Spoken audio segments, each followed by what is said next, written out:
Across the UK, on DAB+, on YouTube, on your mobile, and on your side. This is Talk.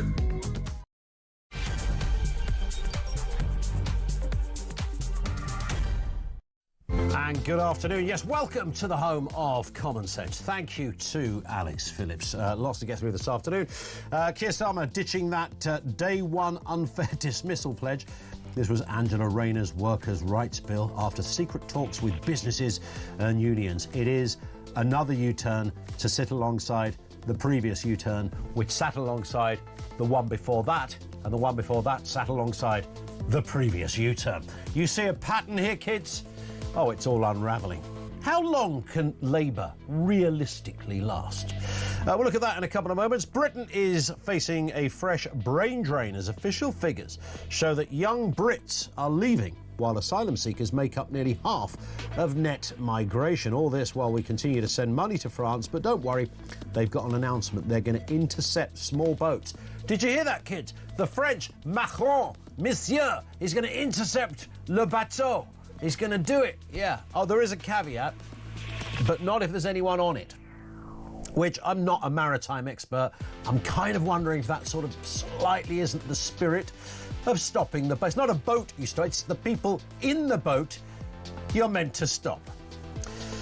And prostate cancer screening is set to be denied to most men after NHS advisors decided not to recommend routine checks for men aged 47 to 70. No idea what they're thinking on this, but the decision has been made despite research indicating that screening could prevent 1,500 deaths a year and could only be overruled by the Health Secretary, Wes Streeting. We'll see how that one pans out, but it's a massive killer of men, and it is solvable, curable is the word, if you catch it early. And you catch it early with, guess what, kids? Screening!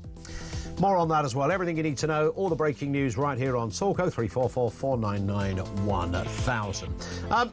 Look, we've talked a lot about Labour. How long can they realistically last? I'm going to throw it out as a question like that, to be honest. 0344 499 1000. When you're doing your driving test and you have to find the reverse gear, and it's a right tricky one, that, isn't it? Because, you know, some cars you've got to lift a little button under it and you've got to crank it down and then to the side and then to the left. What the flip the red? Where's the reverse gear? All you need to do now is just ask the Labour Party. They're perpetually in reverse gear when it comes to U-turns. I mean, we are talking all over the place. Winter fuel, income tax, council tax, stricter plans on claiming sickness benefit. Then today, workers' rights legislation falling entirely through the floor as a major plank of that edict is set to be scrapped. Now, the thing with U-turns is that sometimes you want a government to U-turn. There is an argument, a generous argument you might say, that it means they're listening. They've had an idea, then people have said it's not such a good idea, so they will change that idea. You can do that once or twice. What you can't do it for is almost on the hour, which is happening with this current government. I mean, the U-turns are utterly spectacular. It gets to a point where you start to think maybe, just maybe, this might be a shocker, maybe they don't know what they're doing. Maybe there was never a grand plan. You think after 14 years in opposition, there'd be some massive kind of inner... This is how I always thought the Labour Party were working when Starmer came in. There was kind of an inner plan. And maybe it's because I've read too much and broadcast too much about the Blair and Brown years, where they really did have a plan years leading up to 1997.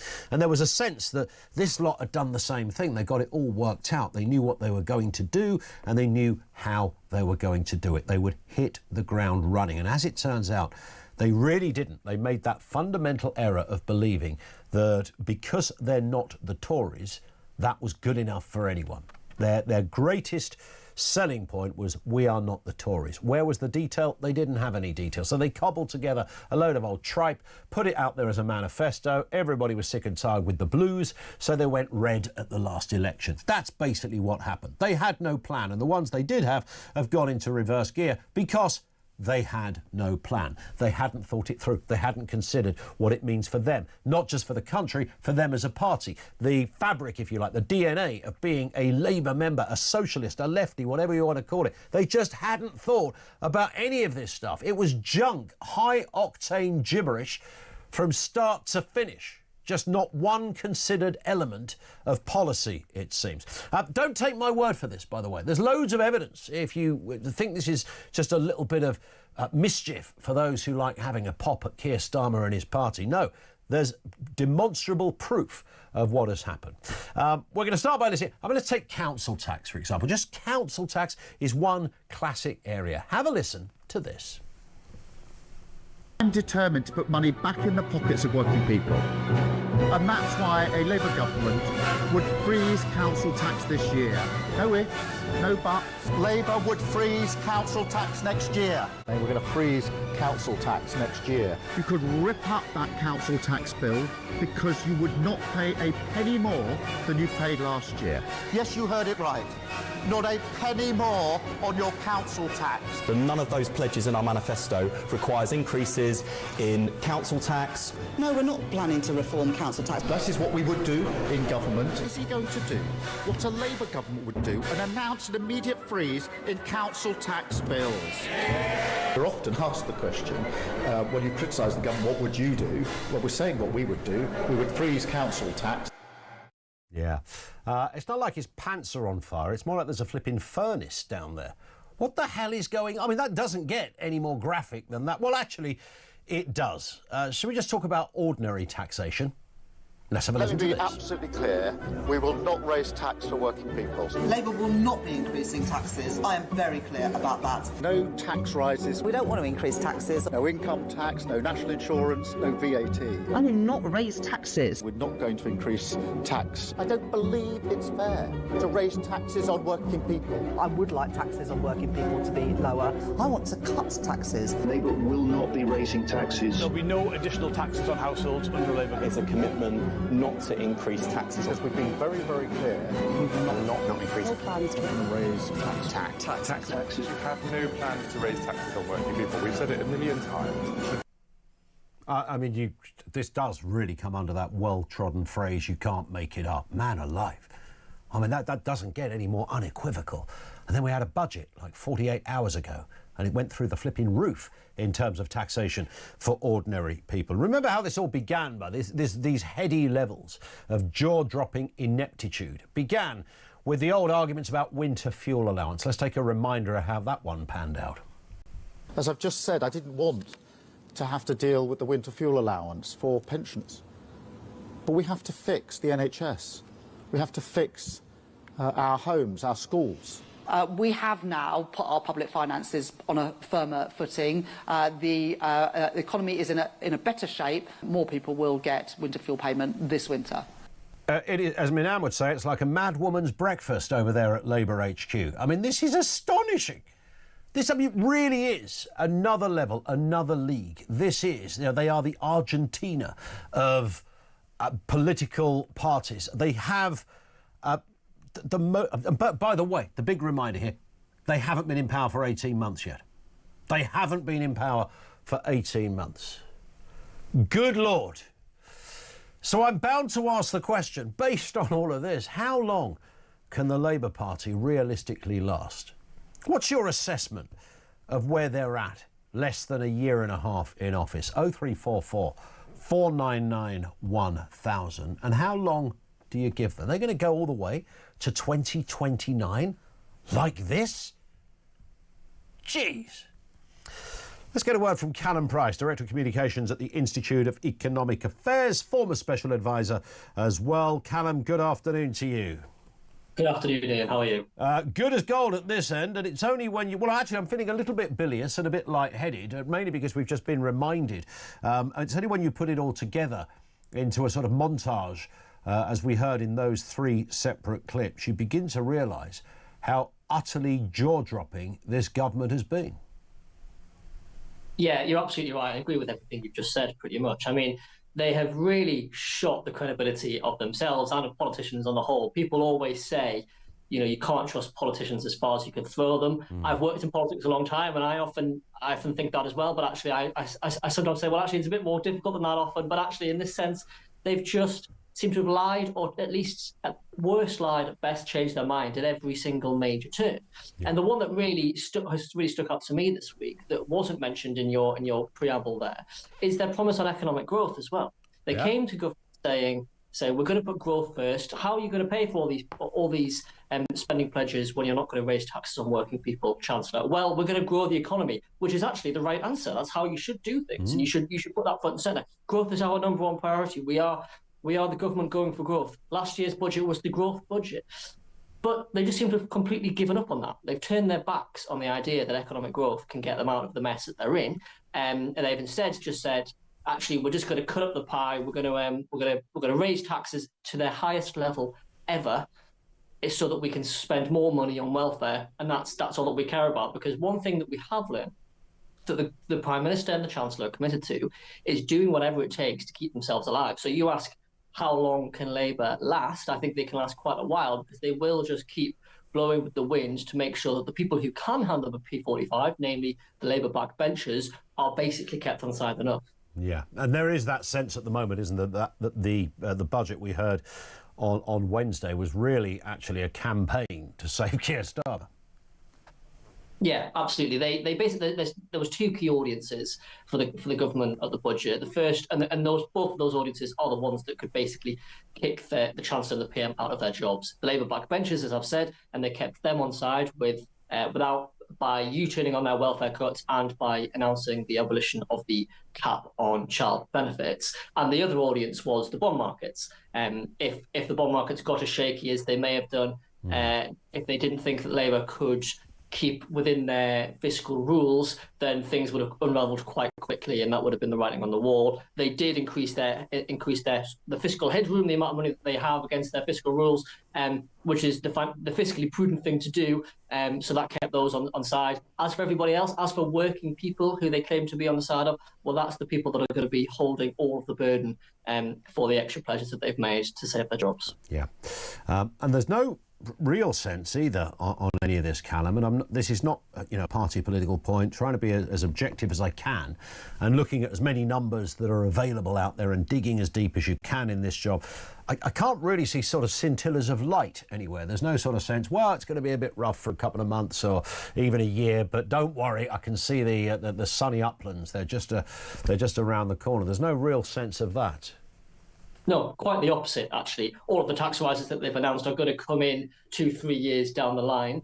And there's their answer to why have the growth forecasts been downgraded for the next few years is, it was other people's fault and we beat them last year, so we'll probably hopefully beat them again. The answer to how you want to do that is a bit of a shoulder shrug, really. They haven't done enough on those things. They haven't given us enough things to look forward to. There isn't enough. They're just sort of crossing their fingers and praying that growth will come from nowhere and save them. It won't, but what will happen is the welfare budget's going to keep going up, the pension bill's going to keep going up, and people are going to keep leaving this country as well, as we've seen this week too. Well, I was going to say, it rather brings us to that very point about people leaving this country. When you've got the kind of headlines mooching around the place like we have at the moment and the projections looking as grim as they are, it's no wonder that emigration of 16 to 34-year-olds accounts for 174,000, over 2/3 of departing nationals. They're calling this the sort of the brain drain effect, but 2/3 are not old people retiring to Benidorm or even Florida with a tartan blanket over their legs and going to bed at 4 o'clock in the afternoon. These are young 16 to 34-year-olds, Callum. Yeah, and let's just talk about the scale of this problem first.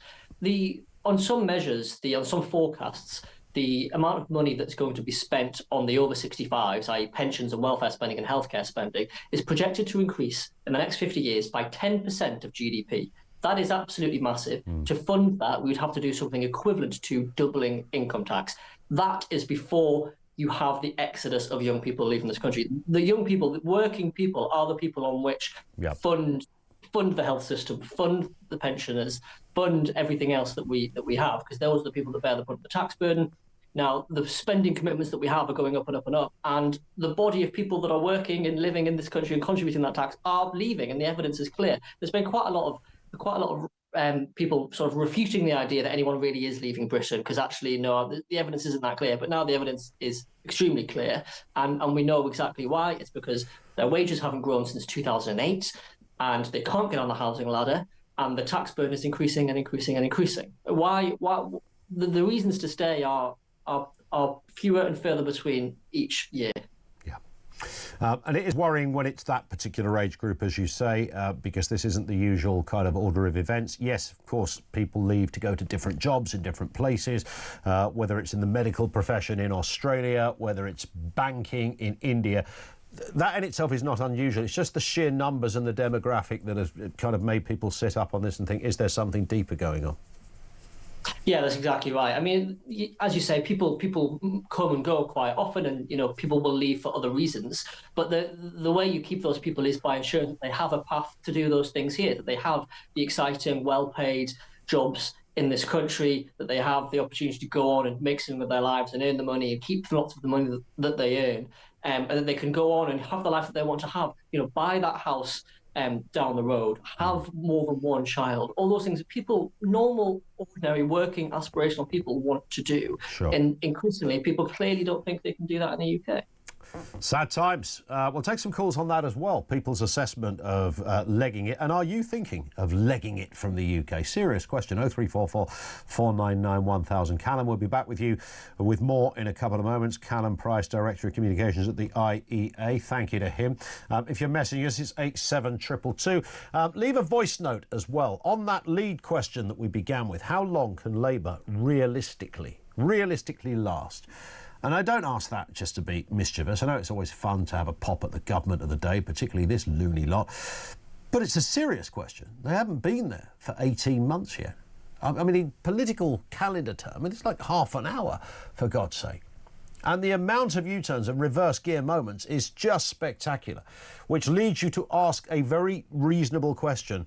How long can they realistically last? 0344 499 1000, your assessment of all of that, and leave a voice note there as well if you want to bypass the queues. It's 19 minutes after 1. This is Talk.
Big news coming this December. Our talkTV app is moving to the Talk app.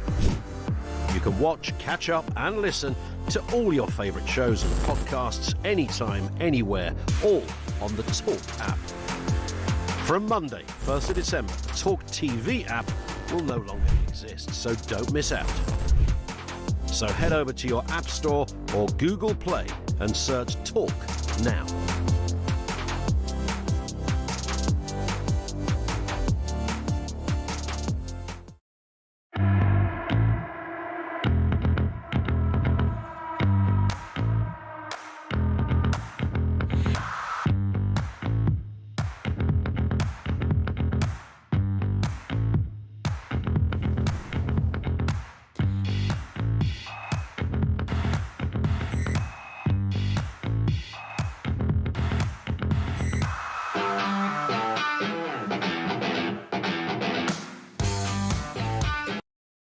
Across the UK, on DAB+, on YouTube, on your mobile, and on your side. This is Talk. Cliff says, I won't sing it, Cliff, because that would be terrible. You shake my world and you rattle my brain. Your taxation drives me insane. Liar, liar, great balls of fire. Absolutely bang on. Thank you, Cliff, for that. Robert says, not only is Keir Starmer a liar, he's done more U-turns than a retired driving instructor. In fact, there's loads coming in on this one. Your thoughts, lines are open. Voice notes as well. Callum Price is with us. We're having a look through the big stories of the day. Let's move to this one then, Callum. Budget leading to dismal living standards, Rachel Reeves has been told. Experts have warned that the budget means weaker growth, as we've discussed and well established, and truly dismal living standards is the quote, with workers left thousands worth off by stealth taxes. Let's have a little listen to the Chancellor's live performance. This is an AI song, by the way, just a spoiler alert. We will make you pay together before you go away. Together, your cash in my hand. Together, that's the Labour plan. Together, we will squeeze you dry. Together, wave your wealth goodbye. Together, we will start life new. Together, when your tax is through, pay tax. Britain needs repair. Pay tax. Don't you even dare. Pay tax. To begin life new. Pay tax. Not till we're through.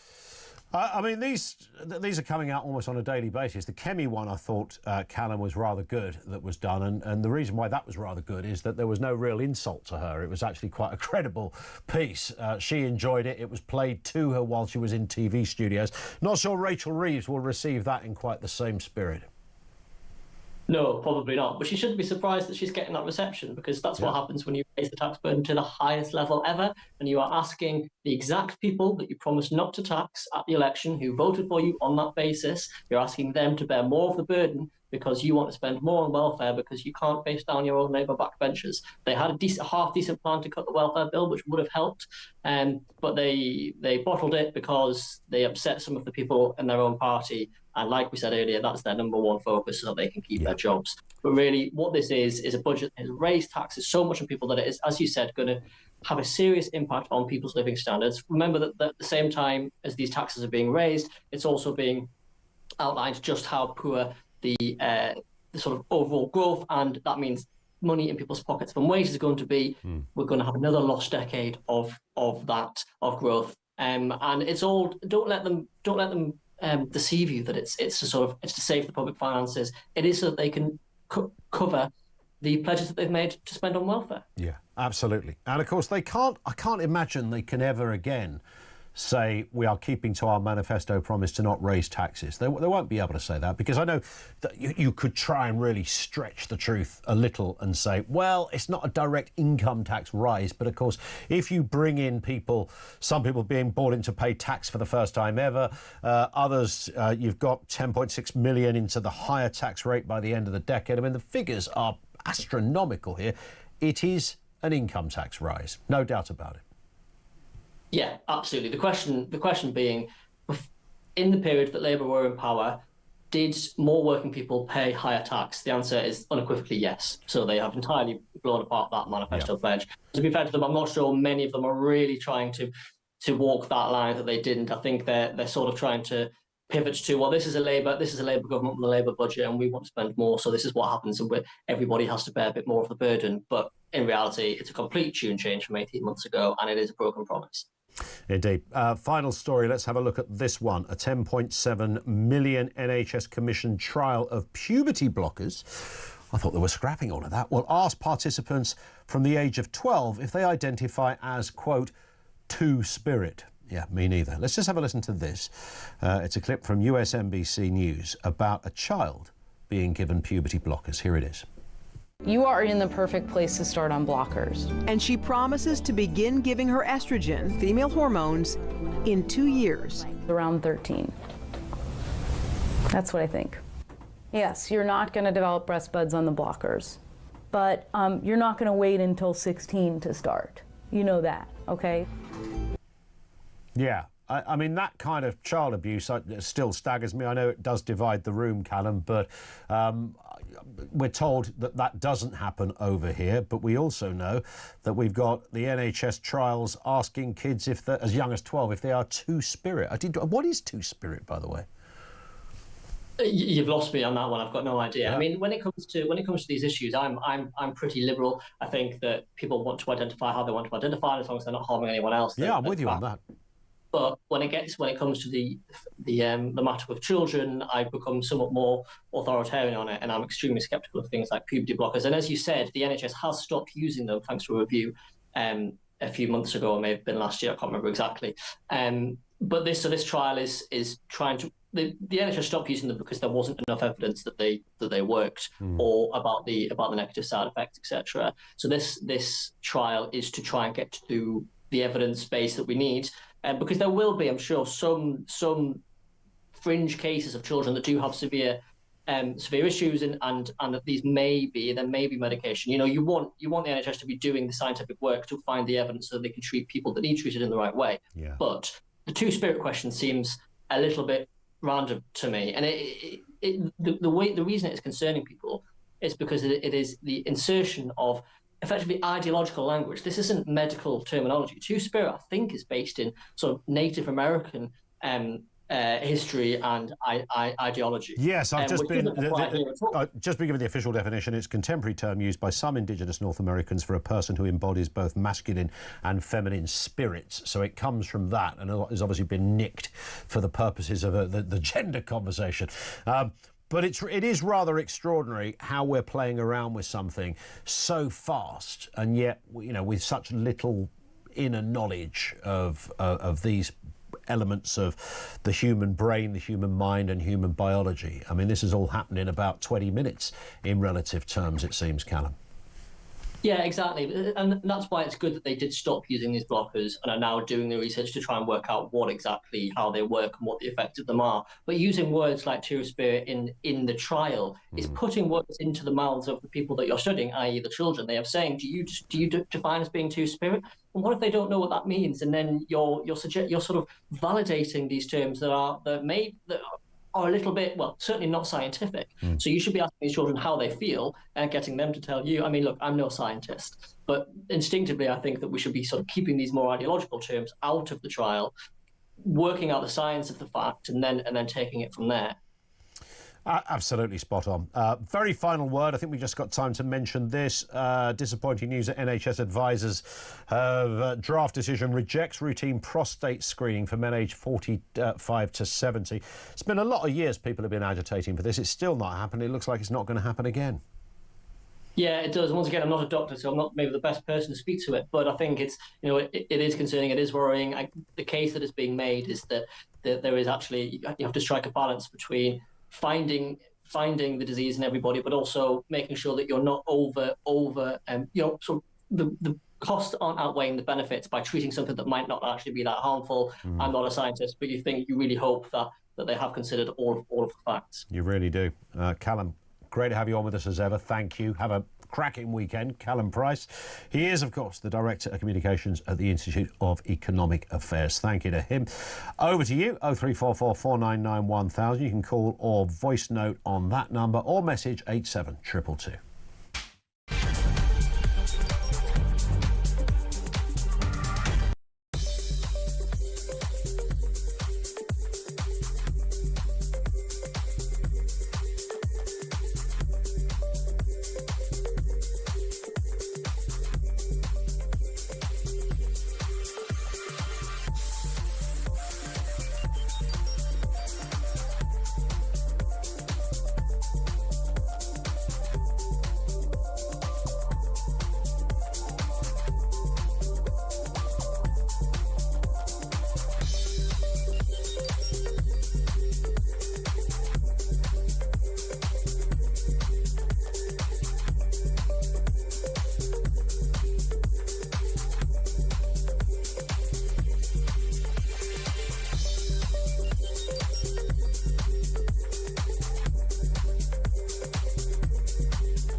Across the UK, on DAB+, on YouTube, on your mobile, and on your side. This is Talk. Paul says, surely U-turns are a good sign. It shows unease and dysfunction in this appalling administration. Yes, it certainly does that. And I know there's some obvious arguments about U-turns when you say, well, that if you wanted to be really generous, and I think in this case you would be ridiculously generous, you could say, well, a U-turn is a sign that someone is listening to you and they've listened to your argument. You've laid out your arguments because you didn't like, the ones they put forward before. They've had a listen and now they agree with you. Now, if you put it like that, it sounds great.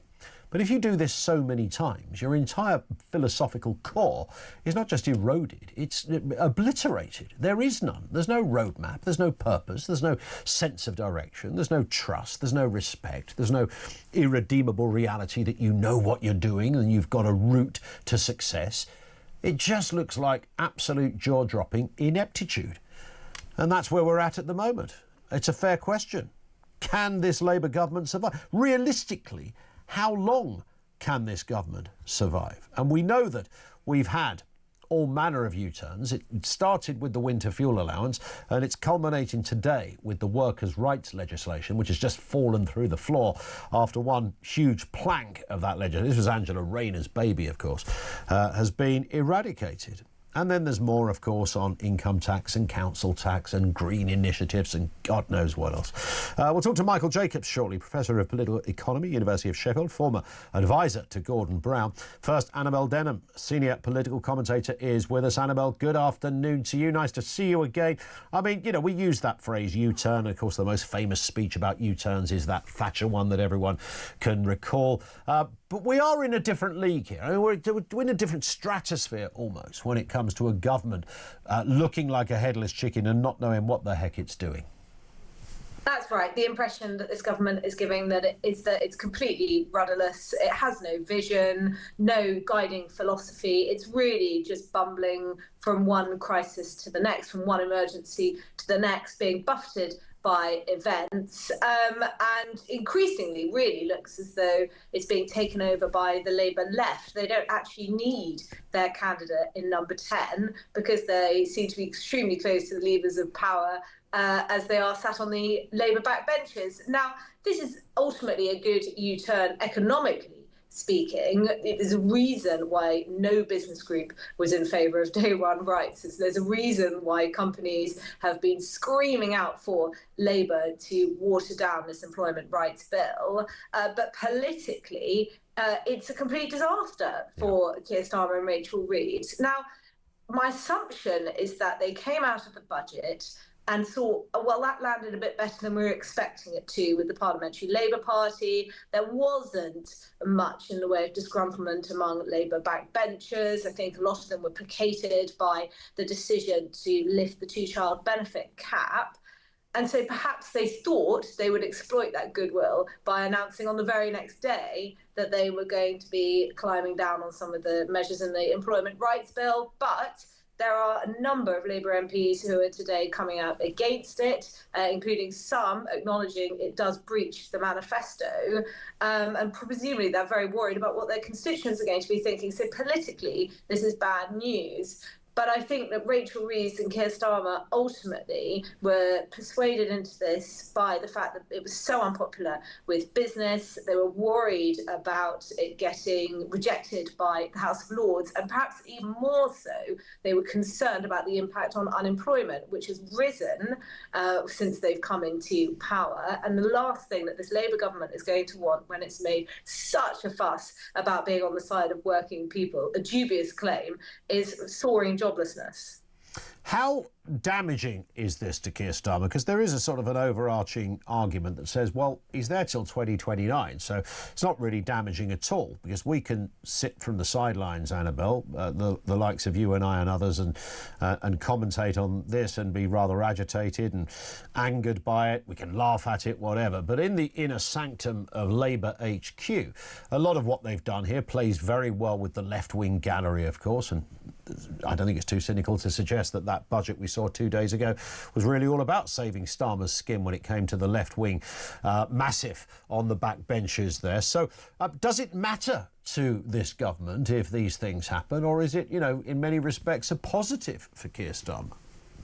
No, I think that Keir Starmer's in all manner of trouble, actually. You know, you're right that he's been able to pacify Labour backbenchers for now, but all that means is that he might survive until Christmas, most likely until the May elections. But that will be when those letters start coming in. That will be when we get 80 Labour MPs saying that they don't have confidence in the Prime Minister, and that will be when some sort of leadership challenge, whether that be a coronation or through more formal processes, is triggered. There are around, I reckon, sort of 60 to 70% of the Parliamentary Labour Party who do not think that Keir Starmer and Rachel Reeves are up to the job, and they're really just biding their time. They'll see what they can get from this Labour administration over the next few months in terms of concessions, in terms of a further lurch to the left on economics. But ultimately, I struggle to see how Keir Starmer's days aren't numbered, and that's reflected in the polls. There was a poll out yesterday, Ian, putting him at 15%. You know, the budget has been extremely unpopular with the voters. MPs might be happy, you know, today, and they might have been happy yesterday and indeed on Wednesday, but when they go back to their constituencies and people are saying to them, well, you've broken manifesto pledges, you're freezing income tax thresholds, dragging more and more people into the higher rates. This is going to cost me, this is going to have an impact on my disposable income. They're going to realise really how unpopular this budget truly is. And that's only going to grow and grow over the next few months until the May elections. And that's when they'll be confronted with the harshest of political realities, which is when voters go to the ballot box. I think it's going to be a very bruising time for the Labour government. And, I expect that will also, I should add, be a time at which the Labour left have been able perhaps to choose a candidate of their own, because at the moment it's not clear who they would put forward for the leadership of the Labour Party. Whereas, give them a bit of time and there'll be a bit of jockeying for position, and perhaps, they'll feel in time that voters will forgive Angela Rayner for the housing scandal and they might be able to push her forward. So, I think that things are going to go from bad to worse for Keir Starmer and Rachel Reeves. Do you think it will just be a leadership challenge between now and 2029, or do you think there'll actually be a general election? Will it get so bad, are you sensing, Annabelle, that actually there'll be no choice but to go to the country, as the phrase goes? No, I think that this Labour government will cling on to power until the last possible moment, as governments always do, despite what Nigel Farage is saying. I know he might like an election in 2027, but ultimately, the only thing that could really trigger that is a major financial crisis. And it's possible that's going to happen. It's possible that there will be some sort of bond market meltdown, but it doesn't look like that's going to happen anytime soon. So, I think crystal ball gazing is a fool's errand in politics. But, my prediction at the moment is that there'll be a general election in 2029. Yeah, I think you're probably right on that point. Annabelle, great to have you on again. Thank you. Annabelle Denham, senior political commentator over there at The Telegraph. Let's get a word from Michael Jacobs, Professor of Political Economy, University of Sheffield, former advisor to Gordon Brown. I was thinking about... Nice to see you again, Michael, by the way. I was thinking about Gordon Brown a little earlier. I know he was very sure about the two-child benefit issue. I know he felt very strongly about that. He, like all prime ministers, had his own ups and downs. But even as a Labour man, Michael, have you ever seen anything as bad as this government in certainly the last 18 months, but culminating in that budget we've just had to endure? And of course, this is a country that's had Liz Truss as prime minister, for goodness sake. So the bar was low to begin with. Well, precisely. Nice to see you too, Ian. Honestly, we've had much, much worse governments over the last 5 years. If you look back at the Liz Truss episode, Liz Truss came in, introduced a thing she didn't call a budget, which was a budget, with unfunded spending commitments and tax cuts for well over £100 billion, completely irresponsible economic policy making, punished by the markets. The pound fell, gilt yields rose, and she was out within 50 days. We had Boris Johnson presiding, as the COVID inquiry has just shown, over completely chaotic government at the beginning of the COVID crisis, where he took a holiday in the key month, just as the crisis was developing in Italy and elsewhere, and we could have been preparing for the pandemic. So honestly, in the ranks of poor governments, this one doesn't have anything on the previous Conservative. Are you sure about that, Michael? Yeah, I'm absolutely sure. Doesn't have any. I mean, you'd get no argument from me on the Liz Truss thing. Although there are, people out there said, had time to endure, the new T's and C's. That's a falling argument. No, Ian, I'm not advancing it. I'm just saying there are supporters of that kind of fiscal thinking that believe she was onto something, had she had the wiggle room and the length of time to doing it. Who knows? Had she not been in a world in which was a real world? It was an imagined world of Liz Truss. Yes, I get it. I agree with you on that. Boris Johnson, you're absolutely right. The Labour leader of Wales, Nicola Sturgeon, SNP, and Boris Johnson, the three of them pretty much got it horribly wrong. However, they're not the government now. One of them much more than the others. We can play that. Look at the inquiry evidence. The inquiry evidence on Boris Johnson's conduct is absolutely shocking. This is a man who didn't convene the Cobra Emergency Committee for 5 meetings. I'm with you. Meetings. I'm with you. There's no argument. So but he's not in government now, is he? Keir Starmer is. Remember him. Keir Starmer's there. Rachel Reeves is there. I mean, this is Laurel and Hardy with booster rockets, isn't it? The interesting thing, Ian, is you are leading in your little banner at the bottom here about how shocking it is that the government has gone back on one very small line in its manifesto, when the vast majority of businesses, who you might have thought that talk radio would want to listen to, think that it's really good. I agree with that, but that's not the point, is it? But but it is the point, because what you've just heard from your Telegraph commentator is this kind of rant about how terrible this all is, when the Telegraph likes the reform. The Telegraph, which is pro-business, along with all the business organisations and the TUC, which also likes this reform, it was working on the compromise, thinks this is a good deal. So it's really fascinating, isn't it, that talk radio leads on how terrible this is by taking the position of a few left-wing MPs who don't like it, rather than the business community who do like it. Now, why do they like it, and why does the TUC I'll like it? explain that. I'll explain because this will help get people into work. Yeah, but if I'd asked you yesterday before they U-turned, you'd be saying something different.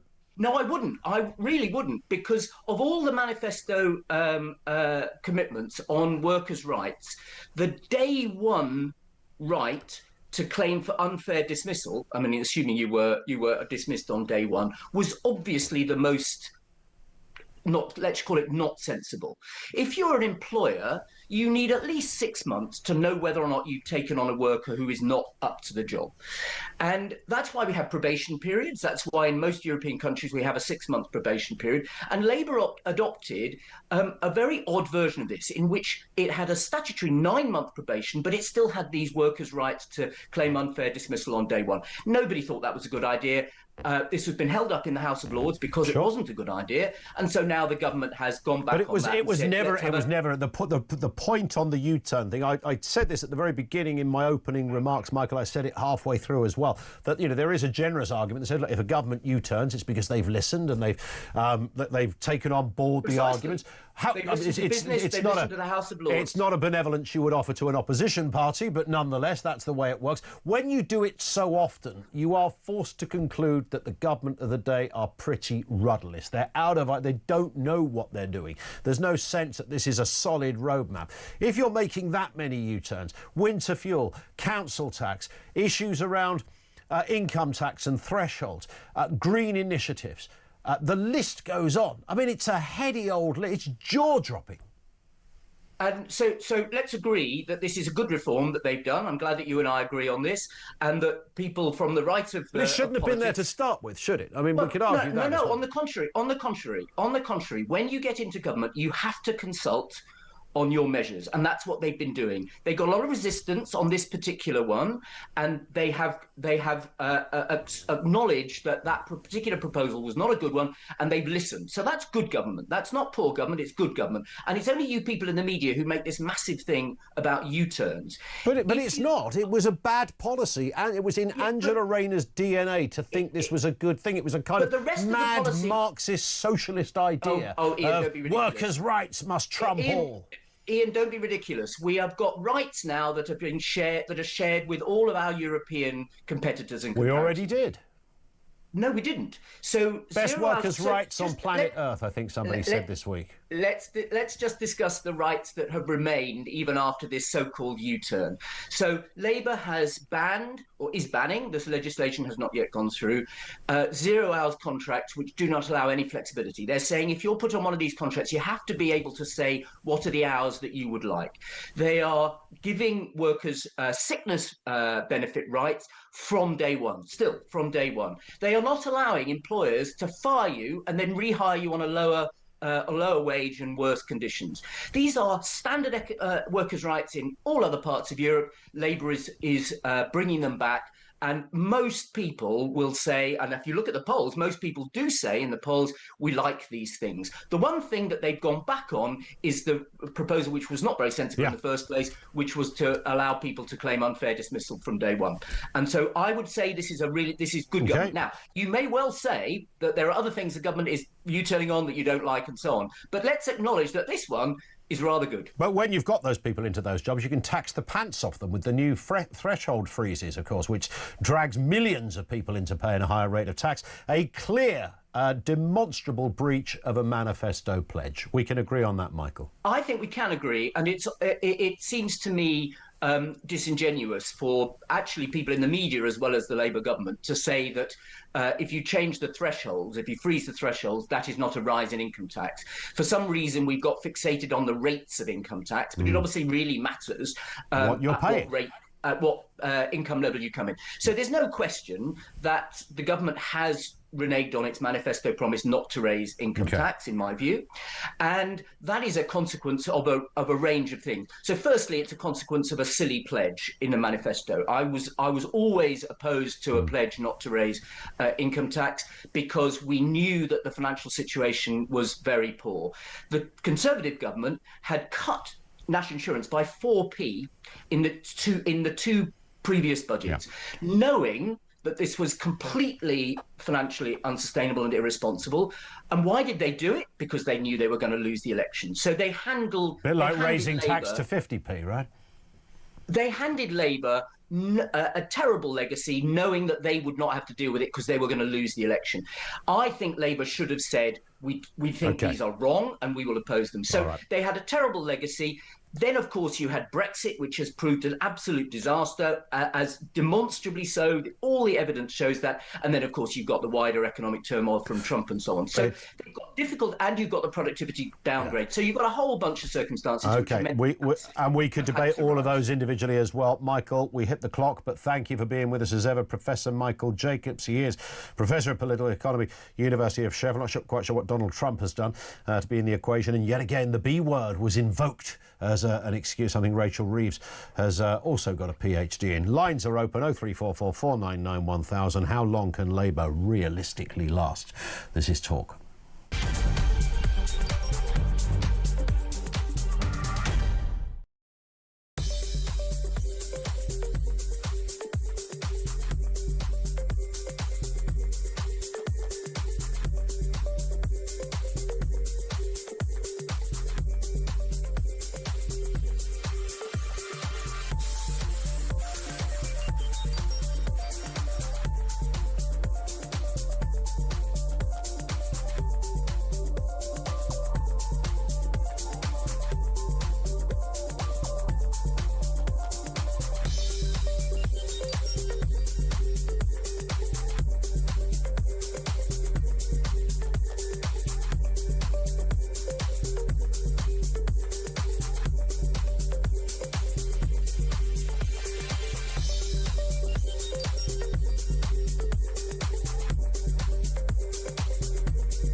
Big news coming this December. Our talkTV app is moving to the Talk app.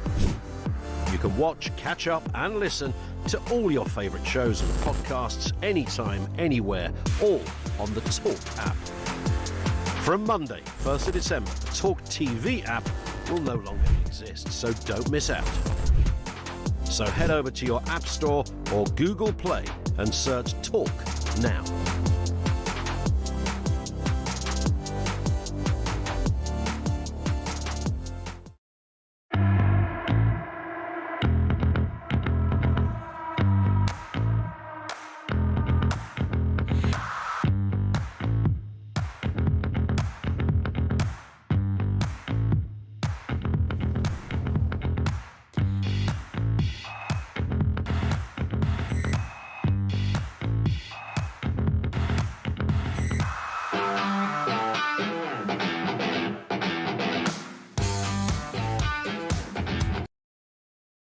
across the UK. On DAB+, on YouTube, on your mobile, and on your side. This is Talk. It is Talk. This comes from Mr. Glenn in Leeds. I won't give the full name. Thank you, Glenn. He says, this really does feel like the last 14 to 16 months of a party that's been in power for a decade. Constant U-turns, playing with words, manifesto in the bin, the soft left media turning on them, rebels on the backbenches. He's done, she's frit. He's done, she's frit. Is that a phrase? How am I not... Matt, who's our technical operator today, knows that phrase. I don't know that phrase. Is this one of those... Oh, he's done for it. He's done, she's frit. That's what it's meant to say. He's done for it. Anyway, I thought you meant Rachel Reeves as well, Glenn. The pair of them are done for it. And Natasha says, I have to disagree about the government not having a vision. They have a very defined one, and that is to destroy England as we know it, its history, culture and society. Let's get a word from Reg in Reading. What have you got for us, Reg? Good afternoon to you. Good afternoon, Ian. I just wanted to reflect a little on the unfairness of the public sector pensions compared to the private sector, and sort of three points, if I may. Yeah. And the final one, I think, in a way, is the most interesting. But first of all, in South Oxfordshire, our county council now is spending 50% of their income on local authority pensions. Yeah. What percentage did you say there? 50%. So half of their income is on pensions. It is. I mean, how did we ever get to that stage, Reg? Well, I mean, can I say, Ian, that that percentage is probably going to increase significantly over the next few years. The second one was I was lucky enough to be in Asia earlier this year, and I found myself traveling with 6 recently retired NHS practitioners, dentists, consultants, GPs, and they all said they're being paid more now than when they were working, because of course all their pensions are index linked against inflation. Yeah, done all right there, haven't they? But the final one is that you can do the calculations, but if Rachel Reeves and her husband, who's a very senior civil servant, continue working for government, we'll probably have to fund for each of them between £3 and £4 million to pay their pensions. Yeah. Because he's a head honcho in the Cabinet Office, I think, isn't he? Yes. He may be. I thought he was... He was very high up in work and pensions. And maybe that's... No, I think I was thinking of Sue Gray's husband. It's funny how they're all in the same gig here, isn't it? So it's actually becoming like a lot of, if I may, Africa, where in Africa, if you want to get on, you don't join the private sector, you join the state.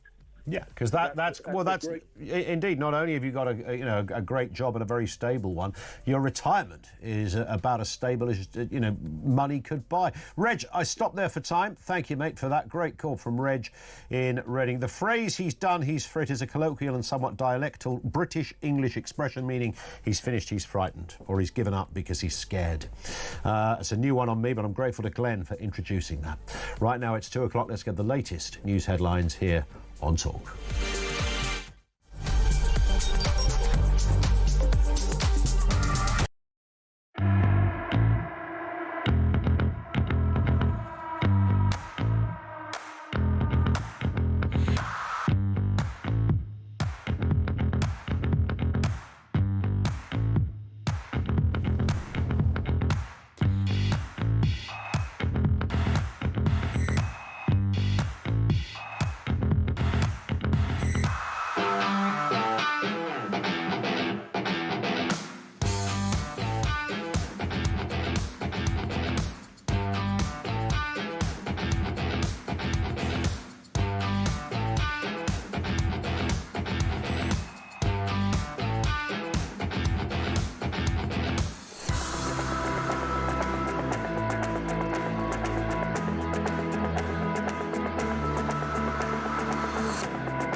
across the UK. On DAB+, on YouTube, on your mobile, and on your side. This is Talk.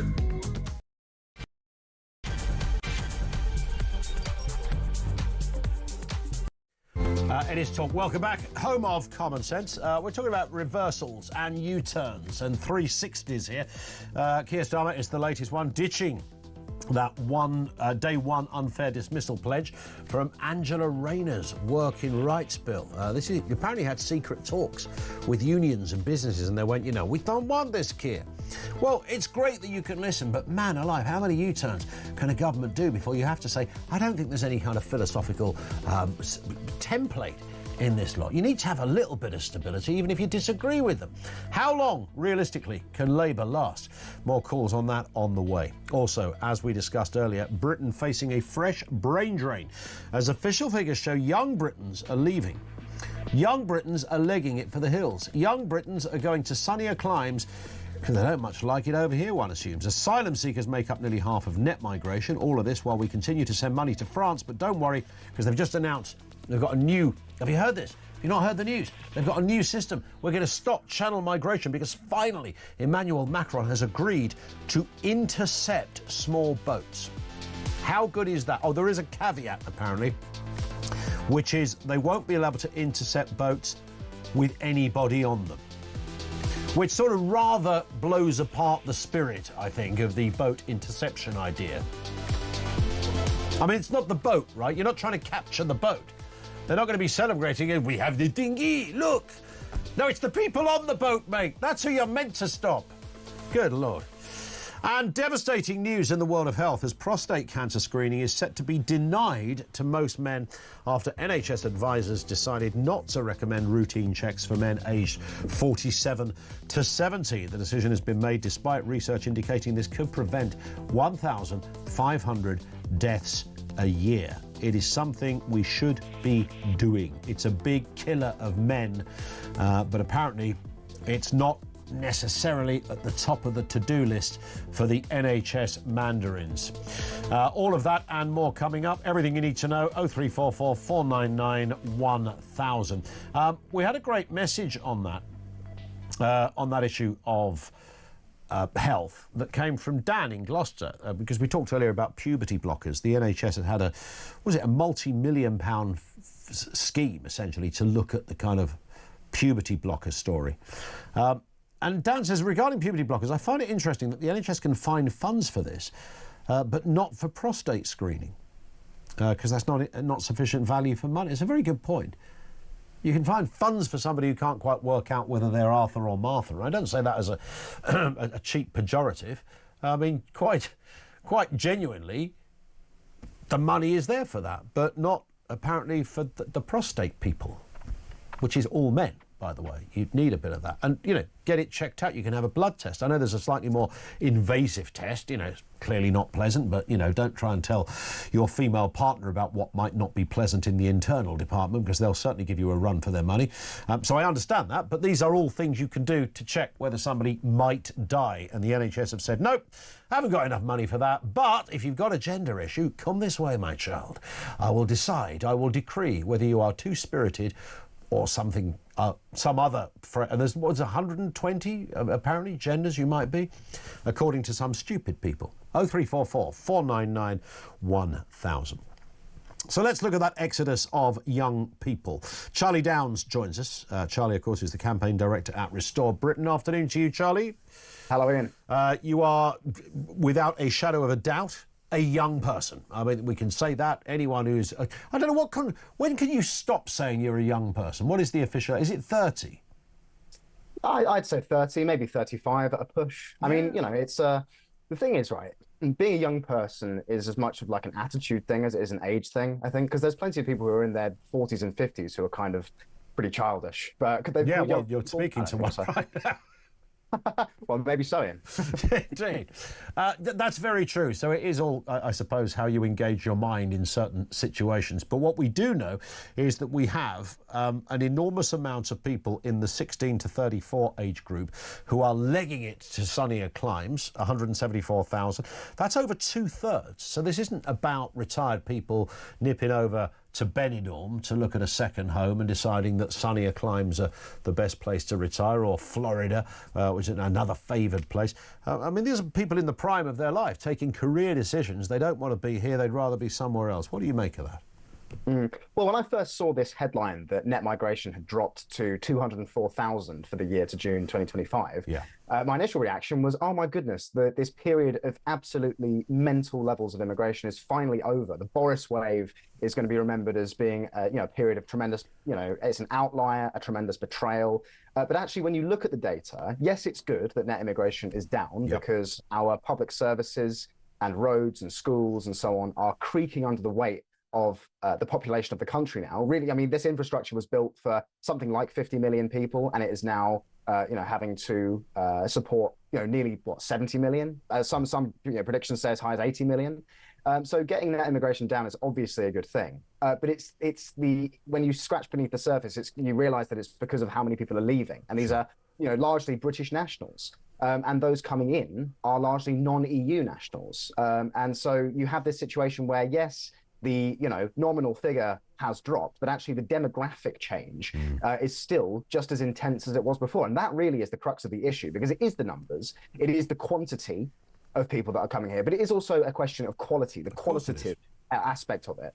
Because we could have net negative immigration, and if more people are coming in from particularly the third world, if more are coming in than British people are leaving, then you're going to have a situation where the country is going to continue to transform in a way that I believe is undesirable. Yeah, and I would have the government is still not prepared to have this conversation. Indeed, and I would, of course, some 16 to 34-year-olds, I don't know what specifically counts as immigration. If you're going travelling for 3 or 4 years, does that count, or would it be is it counted via a certain visa that you've looked for? But either way, what you can pretty much guarantee is that of that cohort of 16 to 34-year-olds, there'll be a lot of professional people within that. If they're going to seek employment and careers in other countries, they're not likely to be labouring jobs. They're likely to be jobs that carry a qualification and a profession with it as well, which is deeply disturbing if that many people are leaving. Well, this is so important, Ian, is, through my work with Restore Britain, we have this international network of patriotic Brits, some of whom live here, but some of whom have emigrated, some of whom have fled to countries like Dubai and Singapore. And these are typically young, motivated, intelligent, ambitious, hardworking, high net worth individuals who have gone to these countries. And I've asked them before, where we've had these meetings, I've asked them, what would it take for you to come back to Britain? Because these are people who love Britain, but they've just made the calculation that it's just not worth them staying, being the types of people that they are, which is enterprising and imaginative kind of people. And they always cite consistently in every case, every person who I've spoken to who is young and who is, and as I say, driven, it's tax and it's crime. Like those are the two reasons that people always give about why they don't want to stay in Britain. So it's nothing complex. It's just basic bread and butter stuff. They're scared about getting stabbed. They're scared about getting their phone stolen when they go into London, and they're scared of, and they're annoyed by the fact that upwards of a third, maybe even half of their income is going to be nicked off them by the government to be spent on nonsense that doesn't benefit them or their families in any way. And this is a situation that I think a lot of young people can relate to, because I look at my pay packet, and I'm not some exceptionally high earner. I have a very average salary. But I look at the fact that, when all is said and done, I've paid about a third of my income each month to the government, and they spend that money on total nonsense. Everything from translation costs for foreign nationals claiming benefits, which was a figure we revealed recently as £36 million last year, all the way through to the asylum hotels, and indeed like foreign aid, and just, and more to the point, financing the lifestyle of some 9 million people who are not working, many of whom could be working but are refusing to do so, because it's actually, the arithmetic is such that if you don't work, you could actually earn more than if you were working. And so we have this situation where productive Britain is being robbed to essentially support the lifestyle of unproductive Britain. It's this horrible, worst of all worlds form of kind of welfarism, socialism even. Socialism in its ideal form is an economic system that rewards work and which actually looks out for the interest of working people. But what we have is actually the opposite of that. And I'm not a socialist, but you have to notice the fact that the people who are winning in this system are people who don't work, and also for that matter, people in the public sector. And that really is the constituency that this Labour government, I think, serves and represents. Indeed. Great stuff from you, Charlie. Let me just get a word from you, if you would, while you're with us on this new agreement that has happened between Keir Starmer and Macron, where, you know, lo and behold, we thought they couldn't stop the boats. Apparently they can stop the boats because the French are going to start intercepting the boats. And I read that. This is fantastic. They're actually going to get out there. The French Navy, you know, fairly powerful force, very credible Navy as well, known for their manoeuvres around the world. They're going to get in there and do it, finally. There is a problem with it, and that is that they will only intercept boats that doesn't have anyone on them. So just like the bloke driving it or floating it, whatever you call it, but you won't catch any migrants on them. Yeah, I mean, I only just saw this story before we came on air, Ian, and I was reading it, and it's like they're doing this to insult us. It's like they're rubbing it in our faces, where they, as you say, they're like, okay, well, we will start stopping the boats, which is obviously, that is going to have to be one prong of the strategy that we're going to deploy if we actually want to solve this issue. There is going to have to be, you know, some degree of intercepting, turning them back, stopping them, and so forth, which is, I mean, currently, I believe, is a violation of the European Convention on Human Rights. And there is also the problem of if these people who are on the boats essentially pop the dinghy, then we are, of course, obligated to rescue them, which is completely reasonable. I don't disagree with that at all. But the perverse incentive that creates is, you know, these people go out, and then if they are intercepted, they pop the dinghy and they still end up in Britain. So they're actually still getting what they want. And so interception and turning back is absolutely going to be something we're going to need to do if we want to get a handle on this issue. Yeah. But the fact that the French are coming out, and I've literally got the story up on my screen here, I'm just looking at it. The fact that they've come out and said, like, we will intercept boats, but not if they've got migrants on them, is just like, well, what are we even talking about here? Yeah. It's almost laughable if it wasn't so. Well, if it would be, yeah. I mean, you could the fabric of our country. I suppose you could be generous and go, well, that's one less boat, so that's one less boat full of people. But the people that supply the boats have got loads of boats. You know, they're not short of boats. If somebody nicks their boat, they just go and blow up another one or whatever the heck they do. So I don't think there's a boat shortage issue, but there is certainly a migrants crossing the channel issue. Yeah, well, and this is the thing, is I think it's easy to underestimate the people who actually run the people smuggling operations that operate in the channel. It's like, these are not stupid people. These are people who are actually reading the news. They've probably seen this same article that I'm looking at right now, and they're reading it and thinking, these people are just fools. And it's so easy for them to exploit us. And that's what it is. It's exploitation. They're not going to worry about that. Charlie, have a cracking weekend. Lovely to have you with us as ever. That's Charlie Downs. He is campaign director for Restore Britain, an official young person who's not yet legged it for the Hills, but we do know that 117, what was the number? 100 and... That's gone. 100, you've taken the data away. I've finished with the guess, Finn. Man alive, 110,000, two-thirds were young people. That's a big old number to be leaving, and it dwarfs any other demographic, so 16 to 35-year-olds. It's huge. Thoughts on that as well? If you're listening to this, you are of that age group, or if your kids are of that age group, are they thinking of going elsewhere for a career? Because they can't stand hanging around the UK anymore. Matt's in Cheshire. Can Labour... how long can they realistically hang on, Matt? I know it's largely a kind of notional question, because they probably will hang on till 2029 in different forms. But we are forced to severely attack the idea that after everything that has happened, how long can these people continue in this way? Good afternoon, Ian. I think generally the civil service will do the opposite of what they did to Boris Johnson and help them stay in power as much as possible, and as long as possible. They're basically flailing all over the place, changing their mind on everything. I've been ringing talk for about, I think, 4 years now, and I said probably 3 years ago that Keir Starmer was the most disgraceful and talentless politician I've ever seen in my life. Yeah. And basically, the news cycle is running Downing Street, as it does a lot of the time. But they basically say, "Oh no, we'll do this. No, we'll change our mind. We'll do that now." So they had 14 years to think of maybe a list of 10 things that you could say represent Labour. Sure. And what we ended up with was breakfast clubs, sure start centres, and a wealth tax.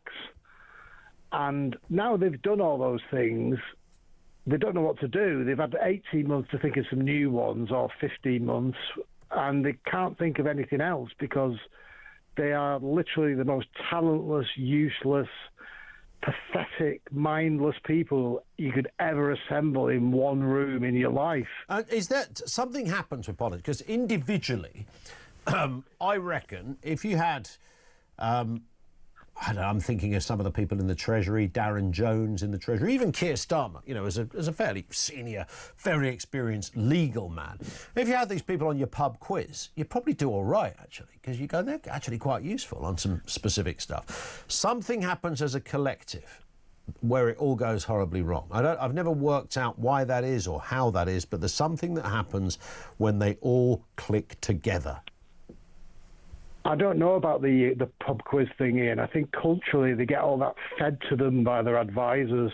Yeah. I think, like David Cameron said, he supported Aston Villa and he said West Ham one day. And it made everybody. Yeah, it was a bit somebody grim, just that. told him to support somebody in a purple shirt, and then he kept getting it mixed up. Funny enough, somebody only mentioned that to me yesterday again, which was interesting. Just generally, they just get fed little snippets of popular culture and churn them out like robots. And what we basically have now is an AI robot government that has the program's gone dead, and the civil service are saying, and all their advisors are saying, quick reboot, think of some new ideas, and they just can't think of any because they don't have any business minds in there. They don't have any... Yeah. For lefties, they don't even have any real hippie types that can sort of think of, I don't know, like worldly ideas or new ideas. Because they're not, you know, it's a different kind of politics. And I know we can throw the same accusation at the Tories, by the way, you know, in many respects. But the idea that you're sort of wedded to something beyond the narrative of injustice, which is usually what enamors those on the left into politics. And of course, if you are, I know I say this all the time, sound like a stuck record, Matt, but you know, you're only a lefty because you believe there's a perpetual agenda of iniquity that you've got to battle. And when you've battled it, you'll find another example of it. That's really what drives you there. A bit like human rights lawyers. They're kind of, it's almost like a one-trick thing. And there's the problem. Largely, I think, with left-wing thinking en masse. We were saying what happens collectively, and I think it's arguably that, collectively. You know, some of the old guard that you had back in the day, even on the left, I'm sure were sort of studious, kind of scruffy-haired, kind of Michael Foot characters. You know, there was a bloke that was incredibly bright. It was incredibly wrong as well. You put it all together and it goes absolutely pear-shaped. Listen, Matt, I've got to move, but thank you for that. Matt in Cheshire. There isn't a sort of a dynamic skill set. Think about what we lose sight of this. We look at how we judge the England football team, by the way, and what our requirements and thirst is as supporters, and what you want to see, the kind of the mental gymnastics of the manager as he's working out who's going to be in the starting 11, and he's just trying to he thinks he's got it right up front, but the defence is a bit lap, but he can change that. But there's a kind of mechanism going on there. And then you look at the individual players and what they bring to the party and how they might play a different game if they are placed with a different set of players on the left side as the right side. You know, all of the mechanics around judging and enjoying a football match. But we don't apply that, or we'd like to apply it, but we can't apply it to our polity. You sort of want to think that those heady levels of brilliance are the people actually running the country, far many tiers above a football team, albeit a good one. But they're not. They're kind of like, the more you look at it, you just think these are a bunch of people that just don't really have anything. I mean, that's a crime scene, right? 0344 499 1000.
look, as I say, that's not the metaphor that I would have used. But I know that Kevin was trying to draw attention to, I think, some very, very distasteful comments, some very, very inappropriate loyalties within Reform, and more importantly, Nigel Farage's failure to grip these things. I mean, yesterday he was being interviewed in Wales, and when asked, are you going to get a grip? Are you going to investigate some of the things that are being said by people within his own party?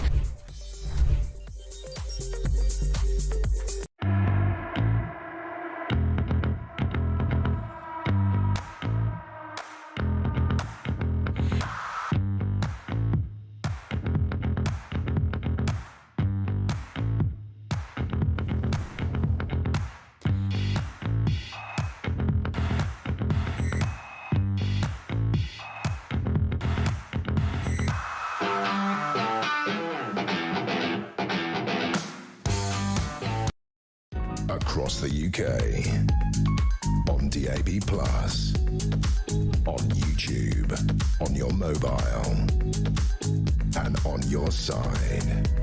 This is Talk.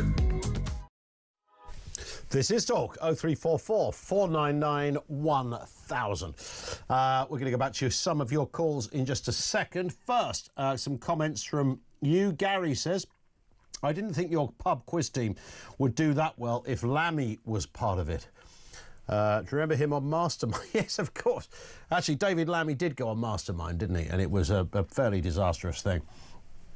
Have you noticed when they do Mastermind, the celebrity ones, they don't do any... It's not like, you know, you get with the real one, where their specialist subject is the work of Euripides or something. It's usually like Blur albums between 95 and 96. Something like that. Paul in Southampton says, perhaps the powers that be at the NHS could put us all on a course of puberty blockers, us blokes. That way we could all turn into women and we wouldn't have a prostate to worry about. That's a brilliant point. Problem sorted. Just a thought. Great show, fella, says Paul. Thank you for that, Paul. One in from Chris. What protection do employers have if, say, it turns out that an employee lied on their CV about their employment history and said something like they were a chess champion? It turns out that that wasn't quite accurate. Imagine that. Yeah, I mean, who would do that? Well, hang on, let's have a think. Who might do that? Ah, yeah, it has been done. This one comes in from Dan in Gloucester, who says, regarding the puberty blockers, I find it interesting oh, I did read that, didn't I? That's the one that started it off, that we could fund puberty blocker research, but we can't fund prostate cancer screening. Man alive. And Paul says, surely U-turns are a good sign. It shows unease and dysfunction in this appalling administration. Well, it absolutely shows a large dose of that, right? Because you can have a U-turn and say, great, you've done what we wanted you to do. Like this one today about the workers' rights. You get, you know, you can't be dismissed on day one of being employed, which is a bit rubbish, really, because if you employ someone at the interview stage, I don't know, you've got an ice cream factory or something, and you employ Mick to come in, and he's, you know, he sounded good at the interview, here comes Mick, and then, like, about 2:30 in the afternoon, you catch him piddling in the cornettos, you might want to dismiss him. Then he goes, I'm sorry, you can't do that. Workers' rights. I mean, it was a stupid thing. I get that, but it's not really it's not the specifics of the U-turn, it's the amount of U-turns. And that does lead to you thinking, do they know what they're doing? Paul is in Brighton. Paul, what have you got for us? Good afternoon. Yeah, hello, Ian. Hi. As I said to your researcher, I believe that a lot of the problems that we've got with the current government stem back from the days of Blair. If you look back with Mr. Blair, when he signed us up for the human rights, he opened up our borders. Yep. You were talking about the gold-plated pensions. Yeah. He gave away gold-plated pensions, presumably to encourage the best people into the jobs, but that's debatable. And let's not even talk about the Iraq War, which has opened up problems with more terrorism, I believe. Yeah, so I think that man, I don't know how he can sleep at night. And also, he sums up what's wrong with the socialist beliefs, as in it's all right for them to make money, but not the people that they're penalising. People like Blair and Manderson have all done very well for themselves. It's kind of weird, isn't it? Because I mean, they didn't even hide it, did they? That's the point. I mean, when Blair bought that massive, I mean, they've got many, many houses. They've got that incredible one on the square in London, which is worth God knows how many millions of quid. Then they bought that country estate. I think it belonged to somebody famous previously. You might remember, it's sort of like an Oxfordshire mansion of some sort. That was, I think it cost about 20 million or something then. I mean, this is the high life and then some. And these are socialists. Exactly. Yeah, and then there was the Bristol Flats thing with Peter Foster. That's right. With Sherry Blair, and they're all corrupt. I mean, I detest Blair. They didn't do anything wrong, of course. Remember that, Paul? Oh no, of course not. No. Well, but you know, when I see Starmer now, the guy is just hideous. Get rid of him, please. Well, I think that bit of the Labour story may well happen after the May elections. He might hang on. I don't know. Will he hang on for a little bit? There's only got to be that leadership challenge, and the papers go in, and what is it? 80 members suggest they're not happy with the state of affairs.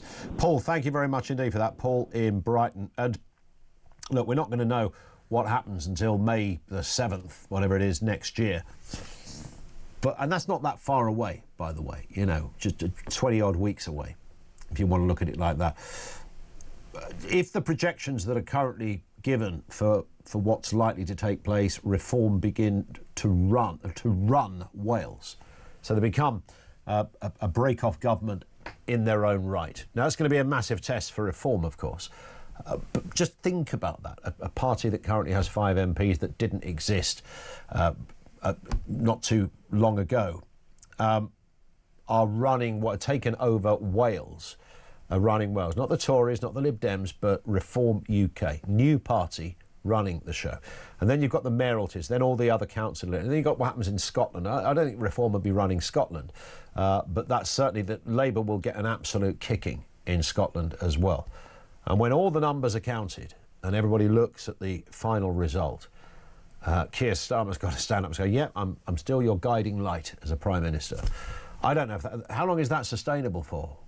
20 minutes? A couple of weeks? Months? Those papers will go in. But who replaces Starmer? 0344 499 1000. This is Talk.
across the UK. On DAB+, on YouTube, on your mobile, and on your side. This is Talk. It is Talk, 0344 499 1000. Couple of questions up and running here. Are you in a situation as a younger person, that 16 to 35 group, which is the highest group, the greater number of people of that group who are leaving the UK, the great brain drain of the UK? The smart money suggests most of those people aren't just going backpacking for a giggle around Australia and India. They're actually going for professional reasons. They've got a qualification of some description, and they are leaving to pursue a career elsewhere. Now, might be loads of different reasons for that, but one of them is likely to be because they don't much see the UK as the land of opportunity any longer. Is that you? Is that your kids? What are they considering in this respect? It is funny, isn't it, when you speak to somebody who's decided to go, or somebody in their family that's gone, and you hear about cost of living in different places. Funnily enough, I was talking to my local shopkeeper, who's an Indian guy, and we were talking about the price of beer. He was telling me what the equivalent would cost in India, and he said, he made the point, he said, sometimes I wonder why I ended up settling here, because the cost of living is absolutely ludicrous. And I thought, yeah, you go down there, get on the beach in Goa, and, whether it's your beers or your food, whatever it happens to be, your rent, and you've got the sunshine, pretty much most of the time. You can see the attractions. I know the grass is always greener. Let's move to this story. Justice Secretary David Lammy reportedly already seeking to water down controversial plans to scrap jury trials. This is, of course, after a memo containing the proposal was leaked on Tuesday of this week. The planned shake-up could see 95% of jury trials axed and decided by a judge alone, reserving juries for alleged offences holding sentences of more than 5 years. The real serious stuff, murder, manslaughter and rape, were the three that were mentioned. Now, let's speak with Sir Simon Jenkins, author and columnist. Simon, good afternoon to you, sir. As you will already be aware, if I speak to a lawyer or anyone in the legal world, it does appear there is a bit of a consensus that this is the worst idea anyone on planet Earth could ever have. I know you have a slightly more, is it fair to say, a nuanced view or a completely different one? Yes, I think if you're talking to a barrister, they might say that. I'm not sure all lawyers would say that, I have to say. Fair point. But anyway, I mean, getting into proportion, 1% of criminal trials in Britain, 1% go to juries. It's an almost trivial aspect of the judicial system in Britain, but it has this, what I call almost Disney-esque affection, this nostalgia for the Middle Ages. And it keeps coming up. People keep referring back to Magna Carta. It's almost unbelievable. It is a very trivial aspect of the judicial system, but it uses up huge amounts of time and money. And honestly, I've served on juries 3 times. It was a waste of everybody's time, and it should just stop. There's no point in it whatsoever. And the romanticism of barristers about it, because it's afterwards, it's their stage, that's where they do their acting. They want it to go on forever. Indeed, and yes, there is a sort of an acting.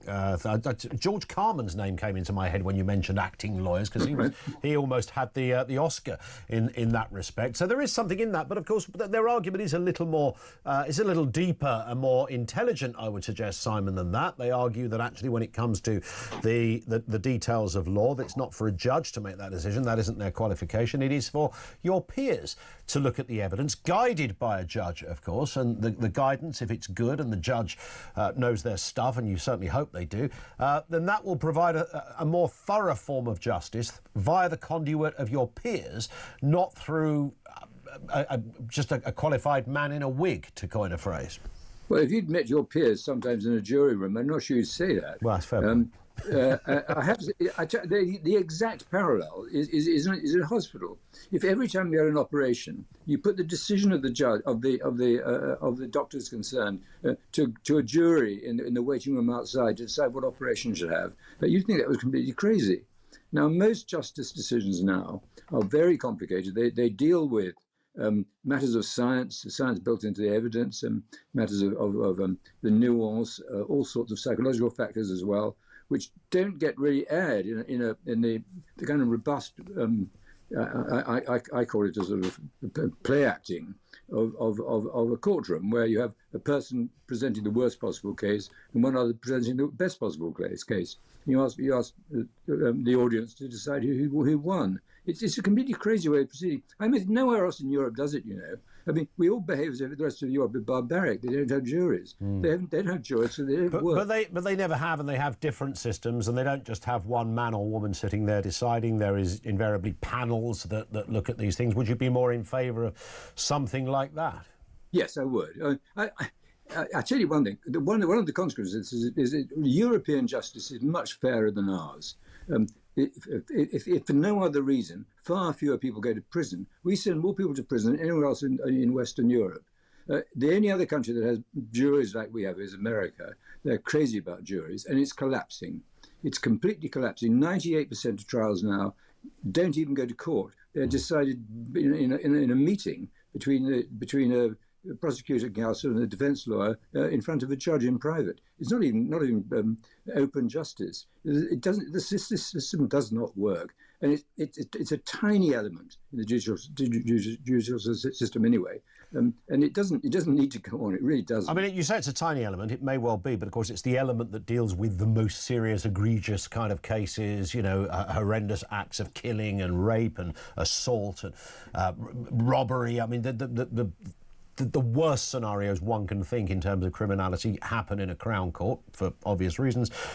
So was the percentage against, I don't know, you know, Bob who's done for a speeding ticket or something like that in a magistrate's court, or some issue around who looks after the kids every other weekend?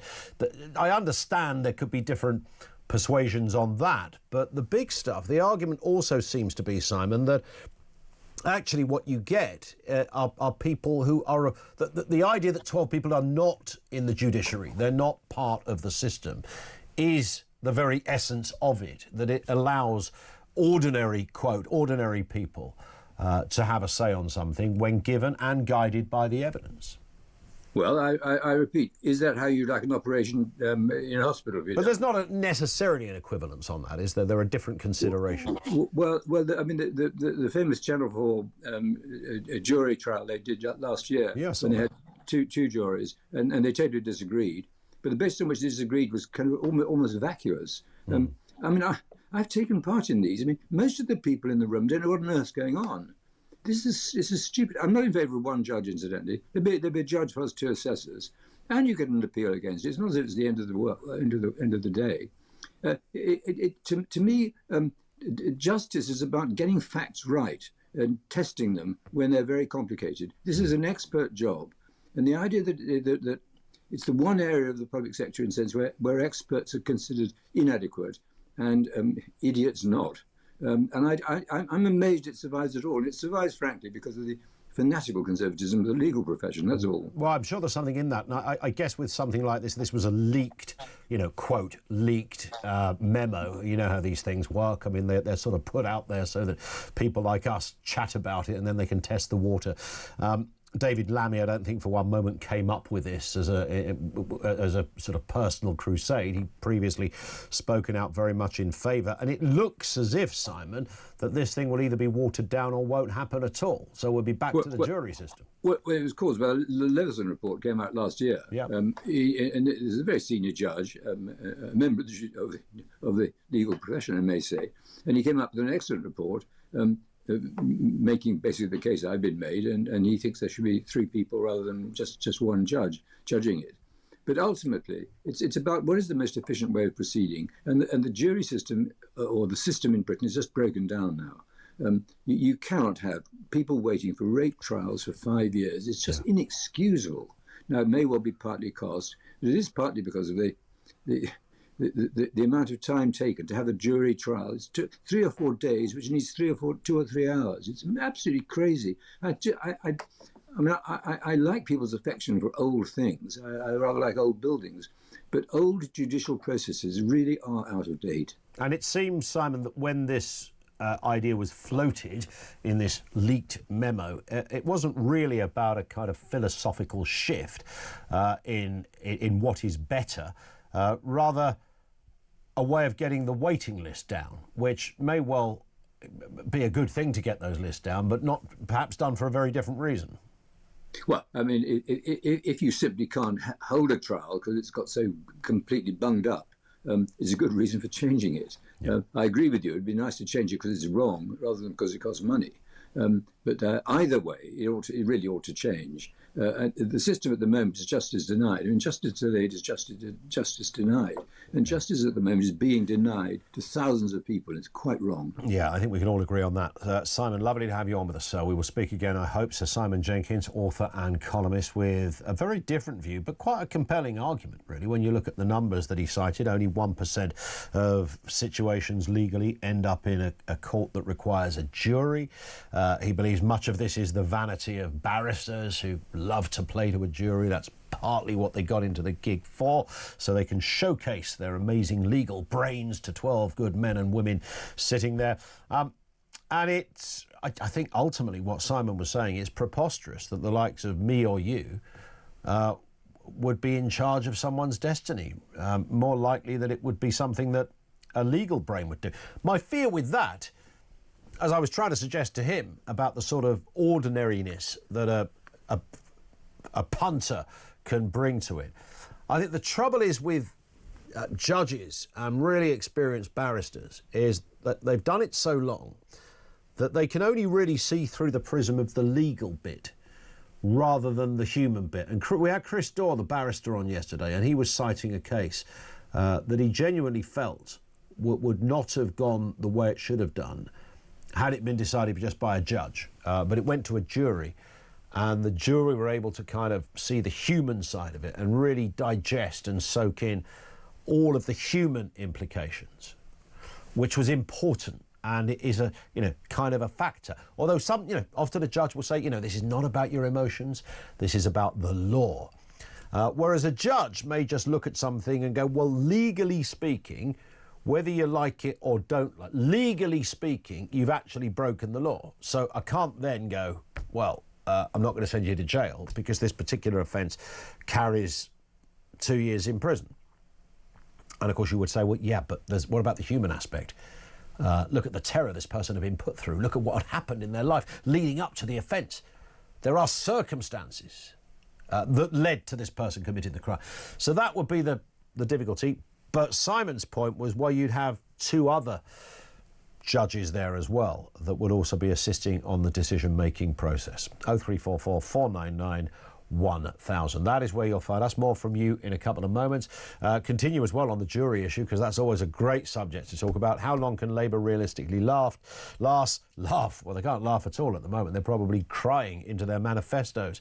The red one, the little red book. 0344 499 1000.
Big news coming this December. Our talkTV app is moving to the Talk app.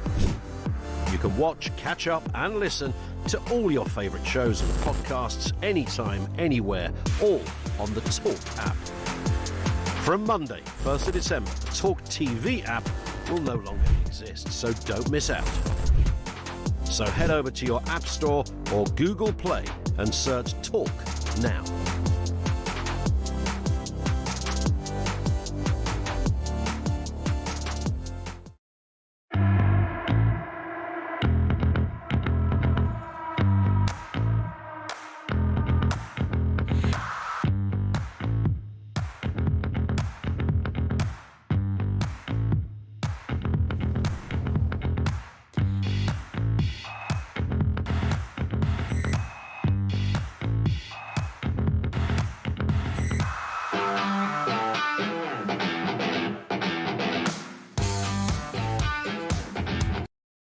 Across the UK, on DAB+, on YouTube, on your mobile, and on your side.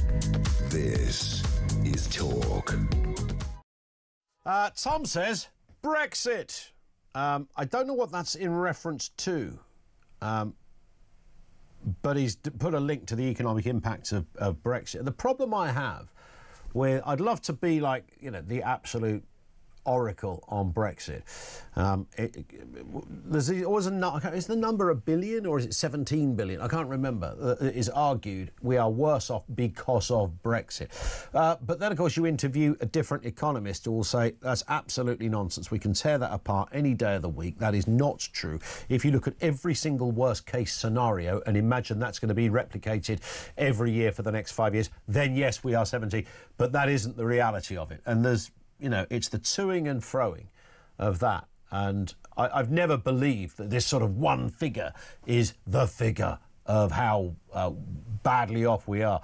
But what I do know is that when Brexit happened, some of the Brexiteers that were not Looney Tunes, but, very sensible and level-headed, did argue that, it might mean that the UK goes through a down period before it goes through an up period. So if things are slightly lower than they would have been, then, yeah, we've had a seismic change, a change that we shouldn't have had to have made because we shouldn't have been in this ludicrous labyrinthine pit of EU hell that we've ended up in. That would be their words, by the way.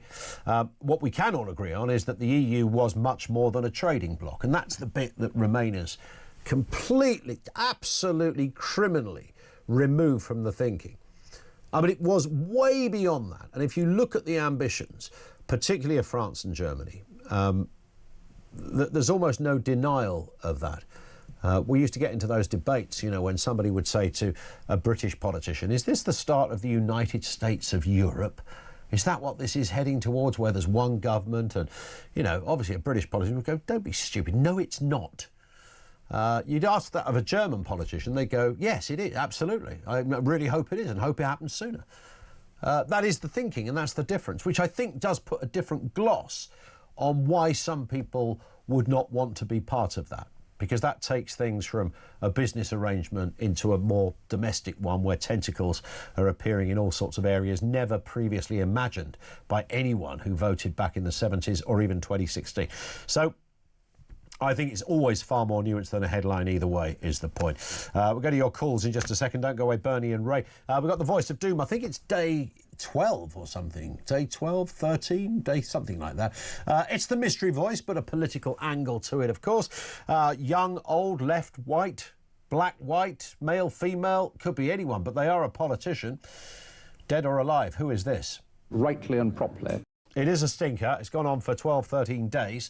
87222, if you think you know who that is. Quite surprised, by the way, because we've had some really, really tough ones, and they've been guessed in like a couple of days. This one has rumbled on. It's not yet at record levels.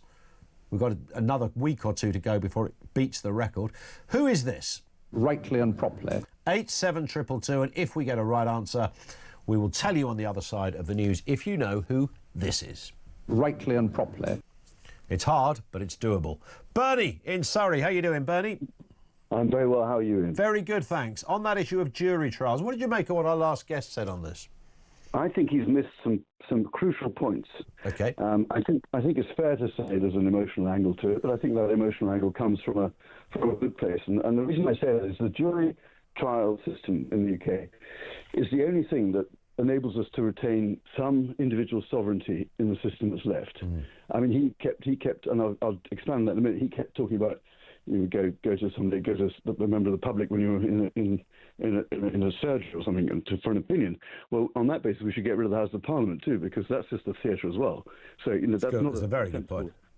Not a sensible argument. So the real point is this: that if you have a massive majority, as we do at the moment, in terms of seats, not necessarily, but in terms of votes, the government can pass a law tomorrow saying that from tomorrow black is white, and it gets passed by a majority. And it's a silly example. It gets passed by a majority, and anybody who says that black is still black is going to be arrested and imprisoned. The judges, if they're politicised, which they will be, will stick to that law. The jury will say this is nonsense, and they'll free the person. And all the people that we've seen, or many of the people that we've been seen imprisoned over posts on X, I don't think they've got through past the jury trial.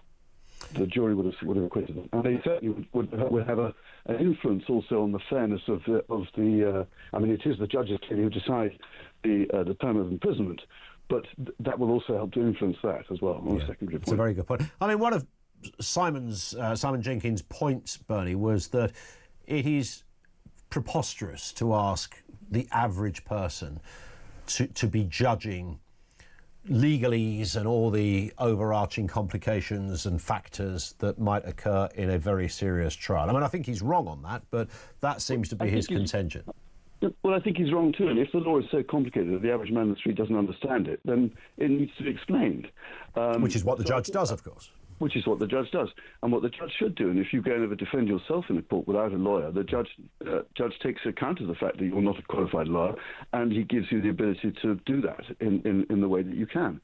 But I think that the premise that it's complex. Yeah, I mean, fraud cases are horrendously complex, and there is an argument on fraud cases that even judges have a problem with lawyers have a problem. Yes, I made this very point yesterday to a barrister. Yeah. Because they're so financially complex. And so there is an argument maybe that some of those should be taken out. But anything to do with personal crimes, with criminal law or family law, why should another human being not be able to judge what's right and what's wrong on that? I don't get that. I don't get that. I'm with you. Bernie, great call. Thank you, sir. Have a lovely weekend. Bernie in Surrey. Ray is in Essex. On a different issue, Ray, what have you got for us? Good afternoon. I'm just, well, good afternoon anyway, Ian. I'm just on the issue of listening about the migrants and how more are coming, and we've got the invisible men coming over there in dinghies as well, by the looks of it. Yeah, apparently so, yeah. But they will stop the boats. No, but I was saying, what if the country was to do the reversal? So the migrants come over, what do they want to do? Do they want to deliver food on a moped? Do they want to work in a nail bar? Do they want to blah blah? Do they want to work legit? Do they want to be part of the country and put into it from coming over from another country? So they come over. Yeah. What would you like to do?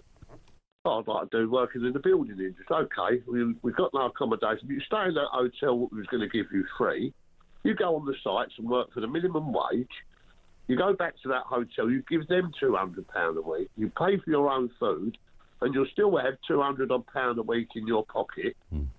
And if they're genuine with coming over and they really want to stay in this country, why put them up and wait for them to get political asylum in 3 years, 4 years' time? If they genuinely want to work and better themselves because they've come from a third world country, instead of letting them work cash in hand and driving around on mopeds for all hours of the morning, when they get off the boat, right, what do you want to do? So get people into work. Do you think that would stop people or encourage people?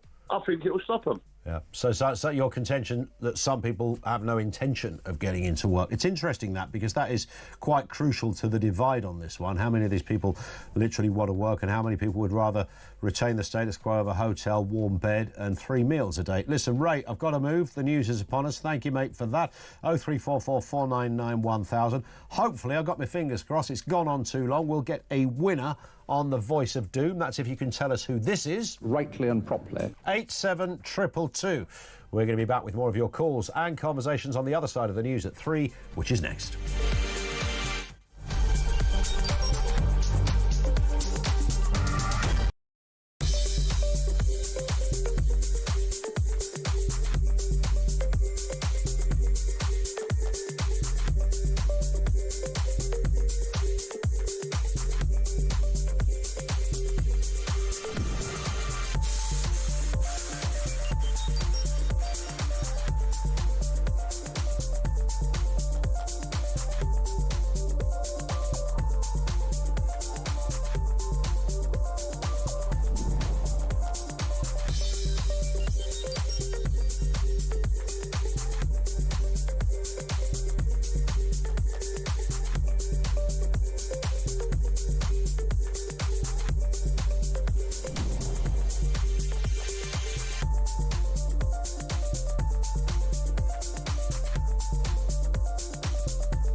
across the UK. On DAB+, on YouTube, on your mobile, and on your side. This is Talk.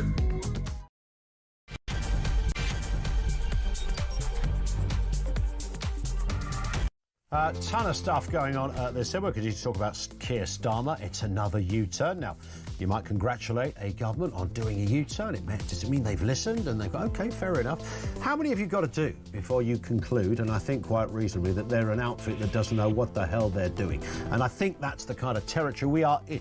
I think reasonably, objectively, you could make that comment on a government that has not only now overtly breached its manifesto pledge about tax rises, but previously council tax, winter fuel, green initiatives, all manner of issues along the workers' rights legislation, the plans to make stricter regs around claiming sickness benefit, all that went out the wind. I mean, it's off the scale. There has to be a point when even a Labour supporter will go, hang on, this is a bit weird, isn't it? And they haven't even been in power for 18 months. I don't think that's an unreasonable point of debate. We'll continue to take your calls on that. Also, this afternoon, we are, of course, discussing the issue of Britain facing a brain drain. Official figures suggesting that young Britons are leaving like wildfire. The biggest single group of people that have left are the 16 to 34s. 16 to 34 have legged it. 2/3 of all the people that left this country to go and work elsewhere are in that age group. What is happening and why are they going? Thoughts on that? And as we've been taking your calls and messages on prostate cancer, screening for prostate cancer, this was hopefully going to be a new initiative where it became there for everybody. It's to be denied to most men after the NHS advisor decided not to recommend routine checks for the 47 to 70 age group. The decision has been made despite research that very obviously concludes screening could prevent 1,500 deaths a year. It's one of the biggest killers of men, and yet here we are in the same position where it's not going to be put on the, this is going to be routine list. Which is odd when you look at the list of things that are routine. I mean, I know that no one wants a pecking order in health because every issue is important. But I mean, this is, for as long as I've been doing this job, this has been a discussion point. Why is there not routine screening for prostate cancer? Because it is a huge killer. Everything you need to know, all the breaking news right here on Talk 0344 499 1000. We've got some great messages coming in as well. We'll come to those in a moment. And I'd also like your calls on this, on the issue of prostate cancer, because there's a heavy amount of males that listen to this show. And how many times, we heard it with David Cameron just this week, just gone. I remember Stephen Fry when he had prostate cancer. And both of those men spoke publicly about, they might not have spoken about another form of cancer, but they both said, as many people say in this area, that the reason they were able to get it nipped in the bud, to coin a phrase, was because they got it early, and they got it early because they had a test, or they'd had a set of routine blood tests and something, the PSI levels came out that there was more to investigate. And that information then ups people's awareness and off we go. Now, that's great that we have that, but we still don't have routine testing for men. Let's speak with Ken Mastris, patient advocate for prostate cancer and former chair of Tackle Prostate Cancer. Good afternoon to you, Ken. I mean, everything I've just said there, you're familiar, of course, many times over with all of those arguments, and more devastatingly familiar with the fact that this has gone on for years, this discussion, and we're still back to square one. Good afternoon, Ian. Yeah, I fully agree with what you said. Yes, this is a very disappointing outcome for patients. Although the BRCA gene equation is a good step forward, but I think we've left out the people with high risk, the black men and men with family history. Yeah. And there's the problem, isn't it? That, I mean, there are obvious things we do know, and that is that certain demographics are more prone to have prostate cancer, that in itself you'd have thought would be one area, if nothing else, that they would focus on.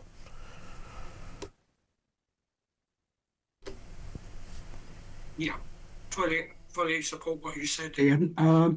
But to me, prostate cancer is that one disease that is left behind, and I think the response by the screening committee is going to be very disappointing for those people that are in the high risk category.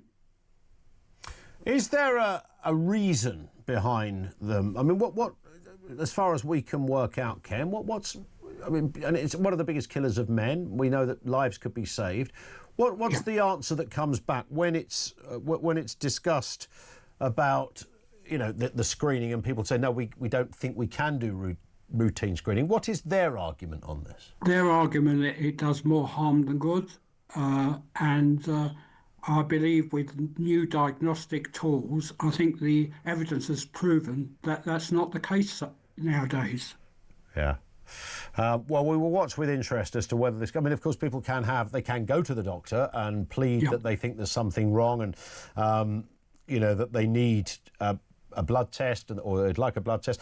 Many people go private, of course. That's also an option for people. I know we shouldn't have to be in that territory, but if it's about concern for your life, people go down that route. And even that, getting a blood test is probably less expensive than getting your car serviced. So, you know, it's often worth pursuing that if you're in a position to do so. You're right. I mean, I think we need the GPs to have the right tools to actually direct men to have a risk-based test to see if they have got prostate cancer.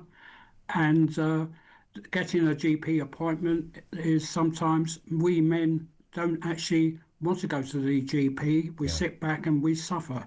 And I think that's the education out there, awareness is the key to the future. You caught it in time, Ken. How are you doing? I'm doing well. I've suffered with side effects, and yes, I'm alive, and that's the important thing. Yeah, spot on. And to me, if you catch it early, it actually saves the NHS money and saves lives. You're absolutely spot on. That's the bit that I think is being missed here. It will actually save money in the long run. Ken, thank you very much indeed for your time. Ken Mastris, who's a patient advocate for prostate cancer, former chair of Tackle Prostate Cancer. Thanking him. It's all very obvious stuff. You don't need a medical degree or even to have a prostate to understand this. Breast cancer screening is far more routine. Lots of areas, you know, obviously are on a big list of things. You know, wouldn't it be great if we tested everyone for everything, you know, once every 2 years or something? You know, I get it.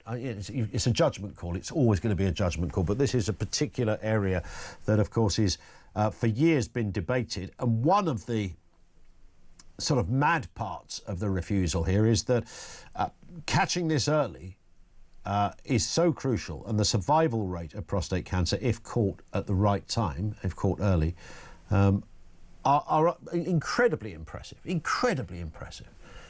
so you might think on that basis alone, where money would ultimately be saved, they would be putting this at least somewhere near the top of the list. Let's get a call on this very issue. Robert's in South Wales. Robert, what have you got for us? Good afternoon. Good afternoon. Just quickly touch a base on this one. So we recently set up a company that is a shoebox size machine that does a pinprick of blood to do with prostate, and the accuracy rate is 98.457%. Because in China, it's mandatory to test the prostate annually, and this machine is from China. And it's literally, like I say, the size of a shoebox, and it does it within 15 minutes of a PSA printout, PSA levels of a printout. One of the most fascinating things, Robert, you just said there was that you get a test annually in China. The country we are told is some, you know, mad communist basket case that doesn't give a hoot about anything, has an annual screening for prostate cancer. Yes, yeah, annual screening. The company we sourced the machine from, they've been selling like hotcakes for the past since 2022. It's been 12 years in research and development, and in 2022 they pushed it out across China. So we're now in the process of getting it UK CA marked and CE marked, which unfortunately it will be an 18-month wait. But this machine is fantastic, and I believe it's a game changer. The same machine will be able to do PSA levels for colorectal, liver, and the Chinese are still working on breast cancer, which they're going to bring in for the same machine. Yeah. And this is and how does this work? It's a blood test ultimately? Yeah, it's a pinprick of blood. You extract the blood, you put it into a solution, you put it onto what looks like a COVID test, slot it into the side of the machine, and within 15 minutes, it gives a PSA level reading, and obviously, you know, it's under 4 is fine. 4 to 7 is a concern. 7 and above, generally. Got it.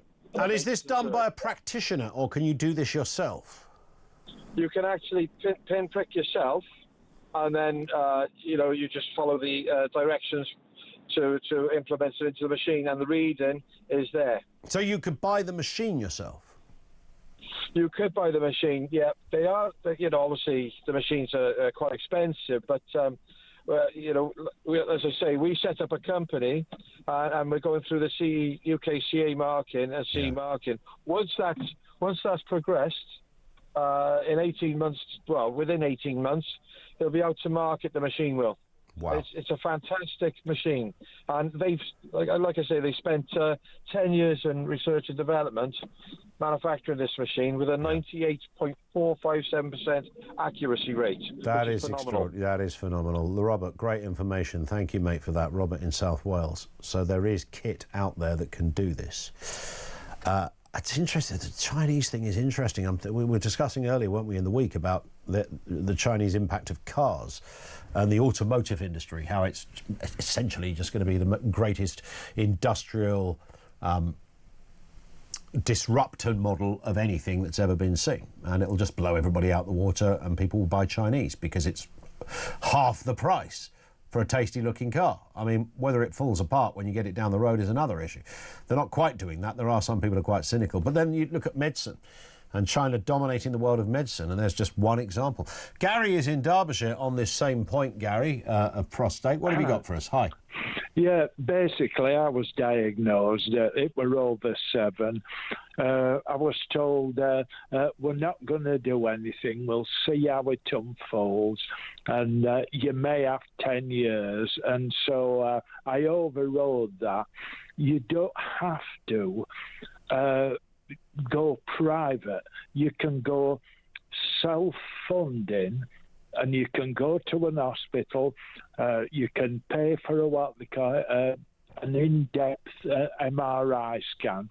But what's putting all the males off to go is an internal rectum investigation where they insert a finger and they feel at the shape of your prostate, and if it's rough and knobbly, then you go on to the next stage. And this is the most indignant thing I've ever had to go through. They put you in a chair with stirrups, and they inject into your prostate. There's no cover on you. And in my case, there were 4 women in that, one of them holding my hand and the other 3 doing the...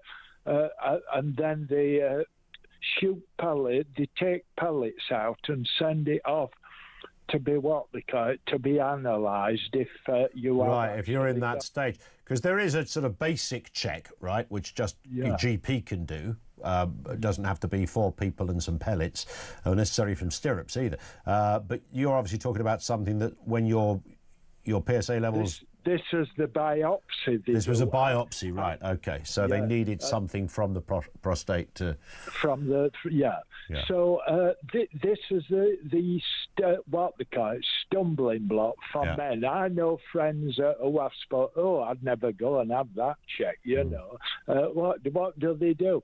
But if you could, you say about the Chinese, all you need is a prosthetic finger on a machine that does the same procedure and gives you a diagnosis of the shape and condition of the I'm sure the Chinese are making the magic finger as we speak. Yeah, well, that's what it'd have to be. So I'd say to anybody, like I have, I went to see one of the top men at Christie's, and he said, the diagnosis you've had, they've said, yes, you may have 10 years, but you might have 3 good years and 7 horrible years.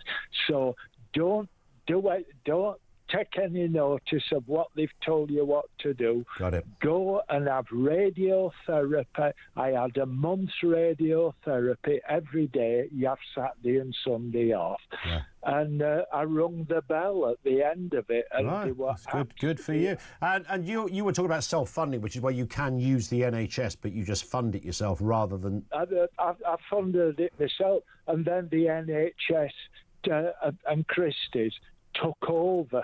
I thought Christie's was an auction house. what were you selling to get your treatment? Listen, if they want to auction off my prostate afterwards, if they can be done.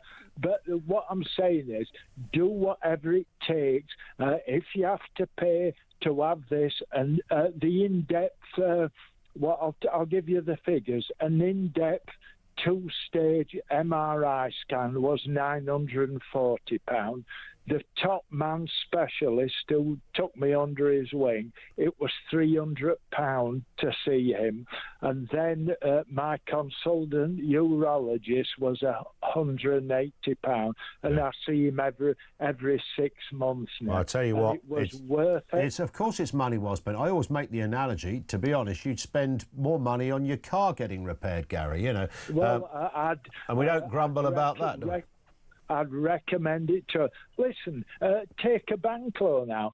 Do whatever it takes, but your life is precious. Your life is precious. Absolutely right. Listen, Gary, it's been a great call. Thank you, mate, for that. Great call. We're going to talk to... Was that Gary I just spoke to? That was Gary. I've got Alan coming on. I was getting my phone lines mixed up. That was Gary. Alan's in Salford. He's going to be with us next. Stand by for that. Thoughts on this? Really important stuff. I think that thing about the self-funding is written. Of course, not everybody can do it. We all get that. But if you can and you want a bit of urgency behind it, then maybe that is the answer. And I think how much you pay either going on holiday or servicing your car is not an unreasonable analogy, because we don't spend the same on our own health. Even just a good blood test right across the spectrum is often worth it. 0344 499 1000.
Big news coming this December. Our talkTV app is moving to the Talk app. You can watch, catch up and listen to all your favourite shows and podcasts anytime, anywhere, all on the Talk app. From Monday, 1st of December, the talkTV app will no longer exist, so don't miss out. So head over to your App Store or Google Play and search Talk now.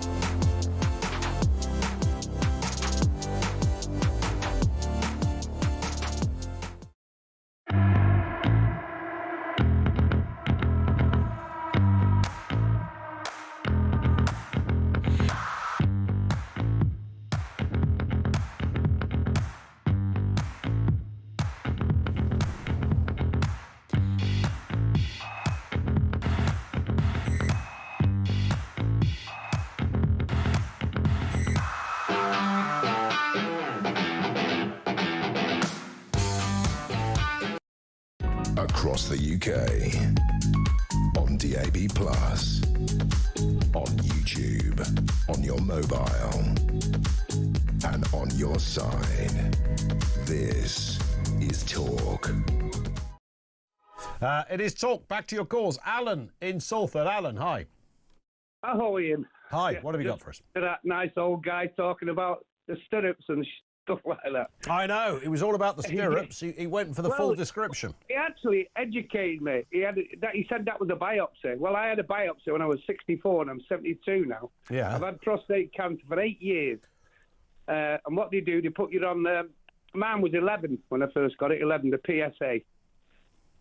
And nobody told me till I was about 60 odd to get a PSA test. You know, the doctors never did it. Yeah. And that's what you should do. Every man now this lot, I've said this, the NHS, which is spending hundreds of millions of pounds on. Correct.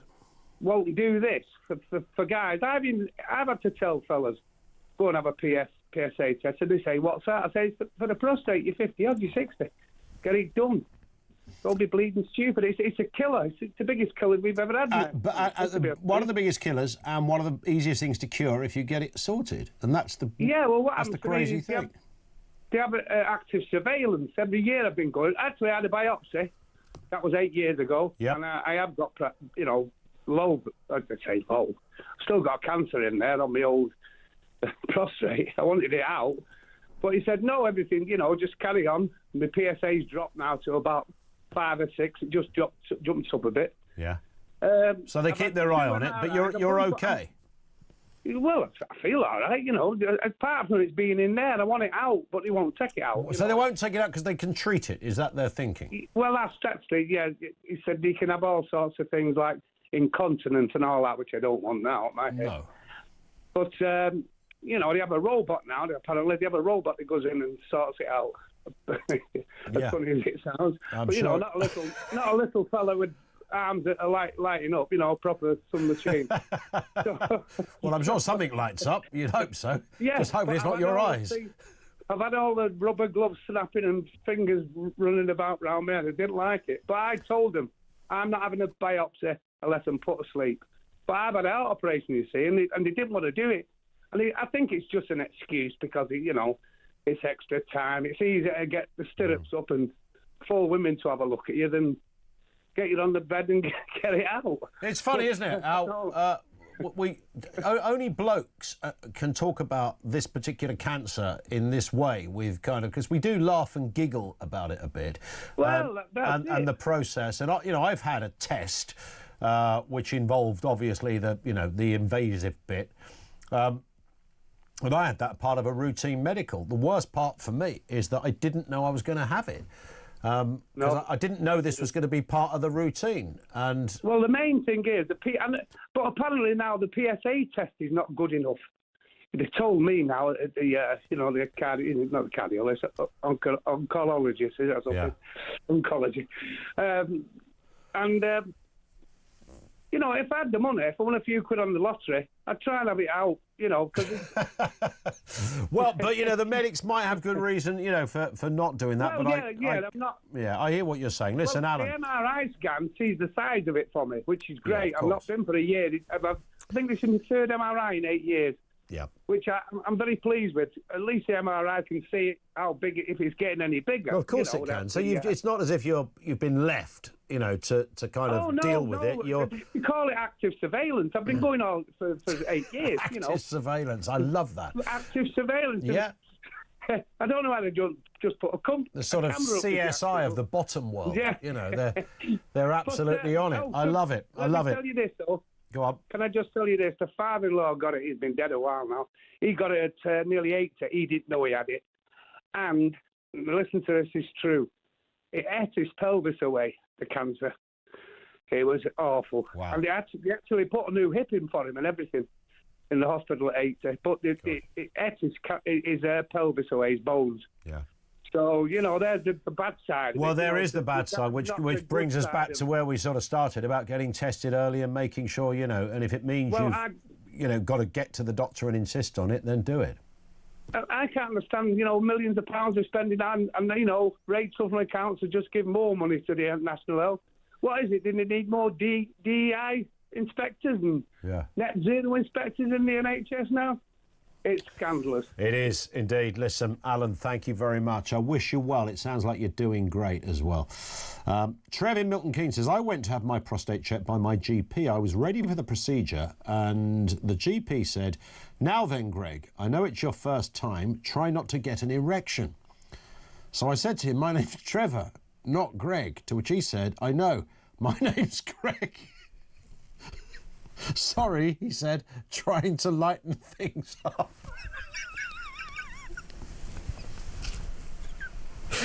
That is just beautiful.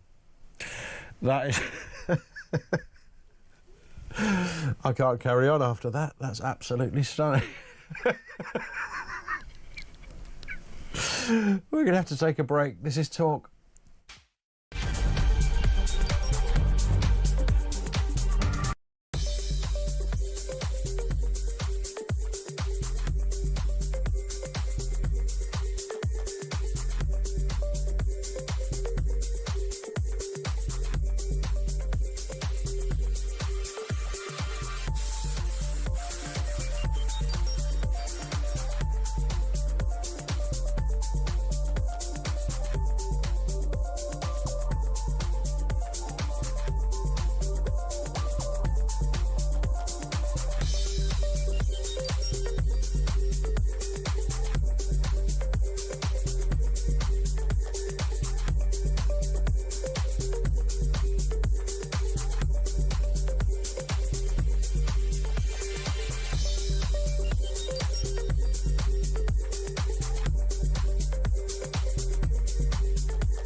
Across the UK, on DAB+, on YouTube, on your mobile, and on your side.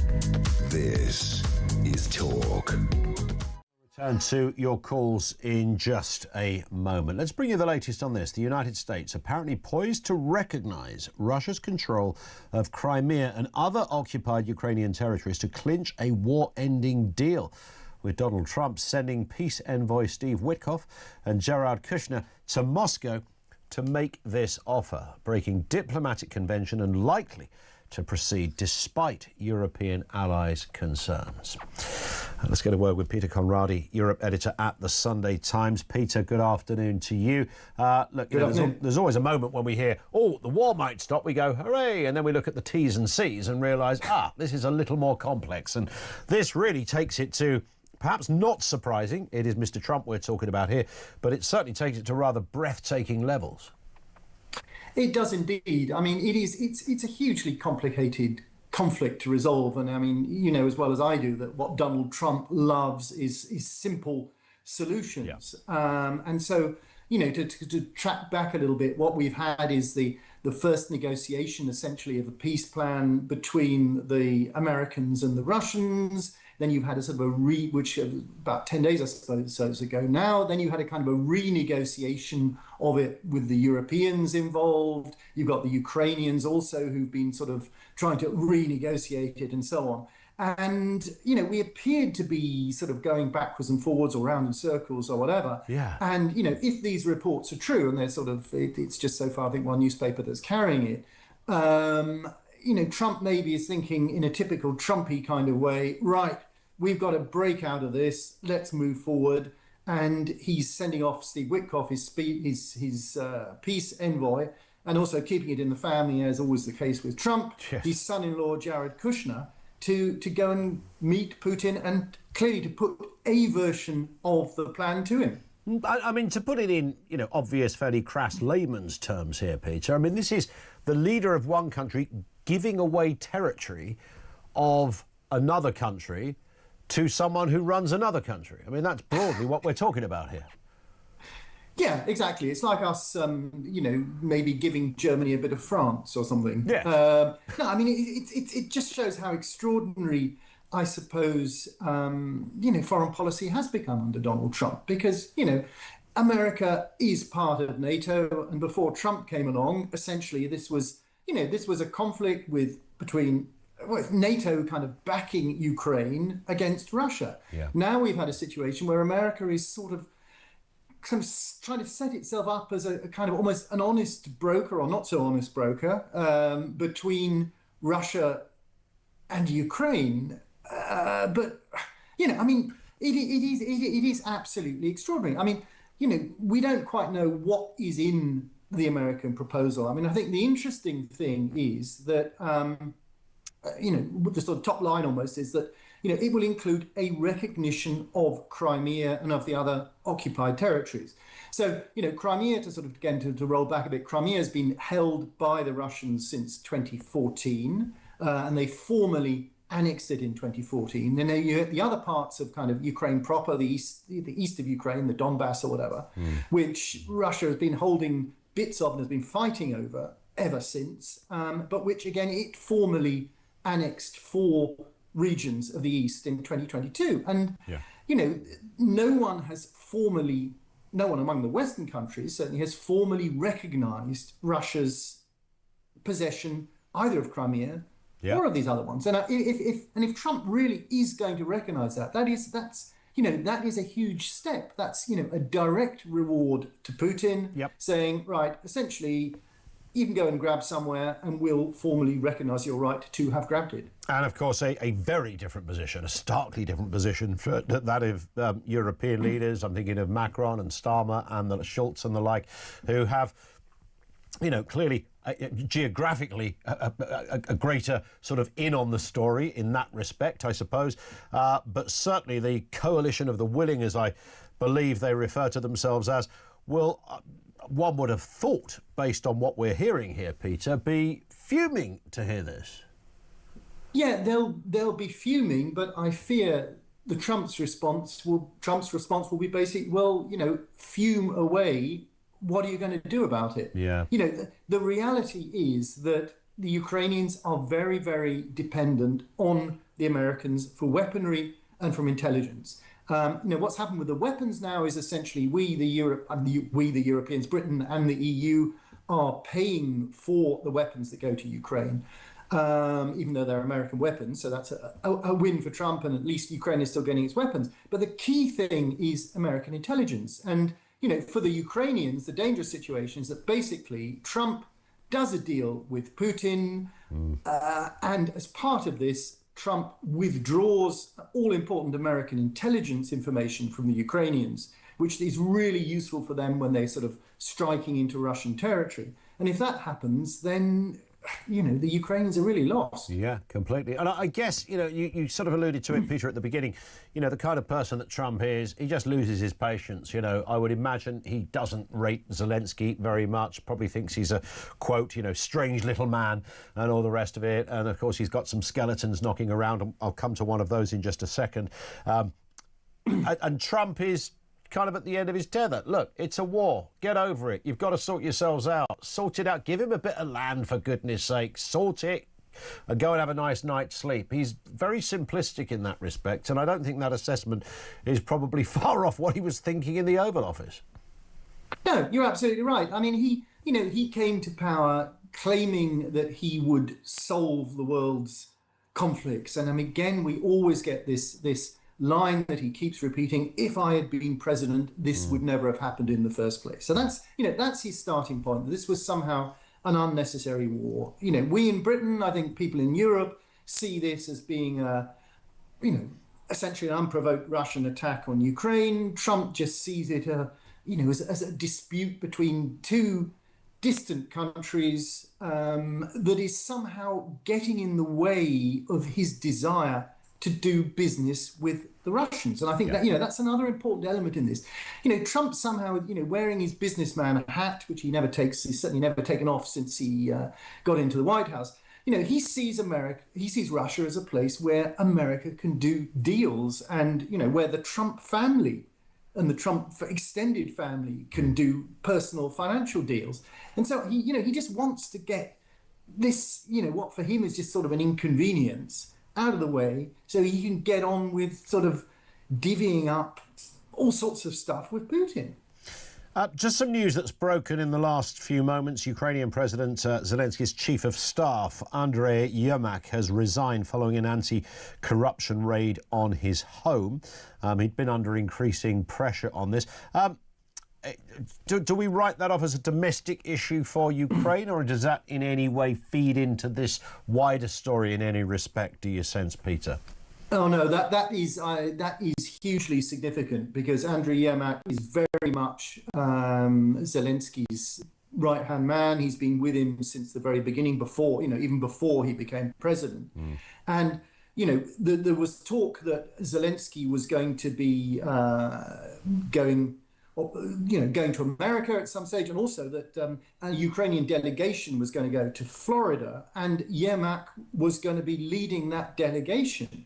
And the fact that he has been caught up in this growing corruption scandal, which has been running for a few weeks in Ukraine, is which itself is really undermining Zelensky's position.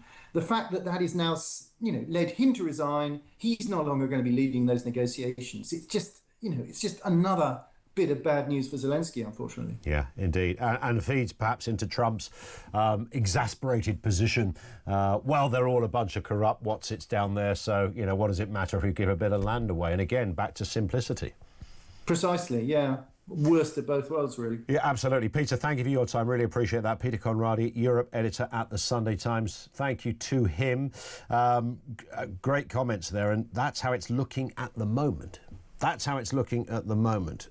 I think I'd be a bit grumpy if Donald Trump gave away a bit of the UK to Singapore or somewhere, wherever. But is it as basic as that? Because you could go, I stopped the war, right? Stop the war. Well, stop the war by giving away the country that was invaded by someone else. Who knows where this one ends? That won't be the last of it. It won't be the conclusion, that's for sure. More to come. The Voice of Doom, we play a bit late on this, but we've been so busy at this, and with loads of great calls, and we'll come back to those. Voice of Doom, just before the news, we played you this voice. Rightly and properly. These are some of the guesses. Hazel Blears. Yes, it's the right answer. Wow, someone go... It's not Hazel Blears. Joan Ryan, Bernard Manning, Rupert Lowe, no. Jeffrey Archer, no. Sir George Gardner, no. James McMurdoch, no. Rab Butler, it is not. Sir Peter Tapsell, no. Jeff Noon, surely Jeff Hoon that should be, no. Michael Howard, no. We haven't got a winner. It means it rolls over to Monday. Stand by for that. We're going to come back to your calls. Georgina and others with us in a few moments' time. Nearly 4:45. This is Talk.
Big news coming this December. Our talkTV app is moving to the Talk app.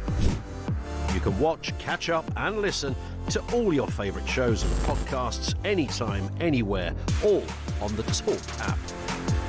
From Monday, 1st of December, the talkTV app will no longer exist, so don't miss out. So head over to your App Store or Google Play and search Talk now.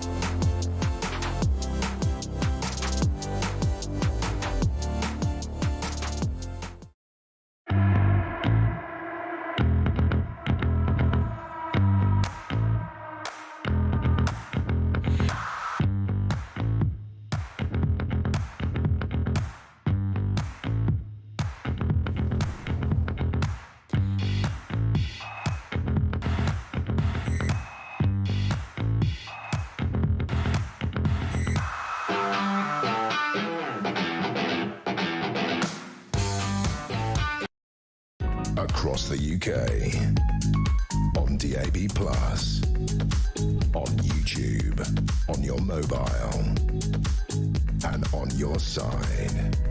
This is Talk. It is Talk, 4:45. We have Kevin O'Sullivan is here on Drive this afternoon. Looking forward to that. Kev will be in to tell us a little bit more about what's going on shortly. Meantime, Josie is in Leicester. Been talking about prostate cancer. It is an important subject. I know men like to have a giggle about it, but serious side to this, Josie. Give us a little more of a perspective from your view. What are your thoughts? Okay, so my dad was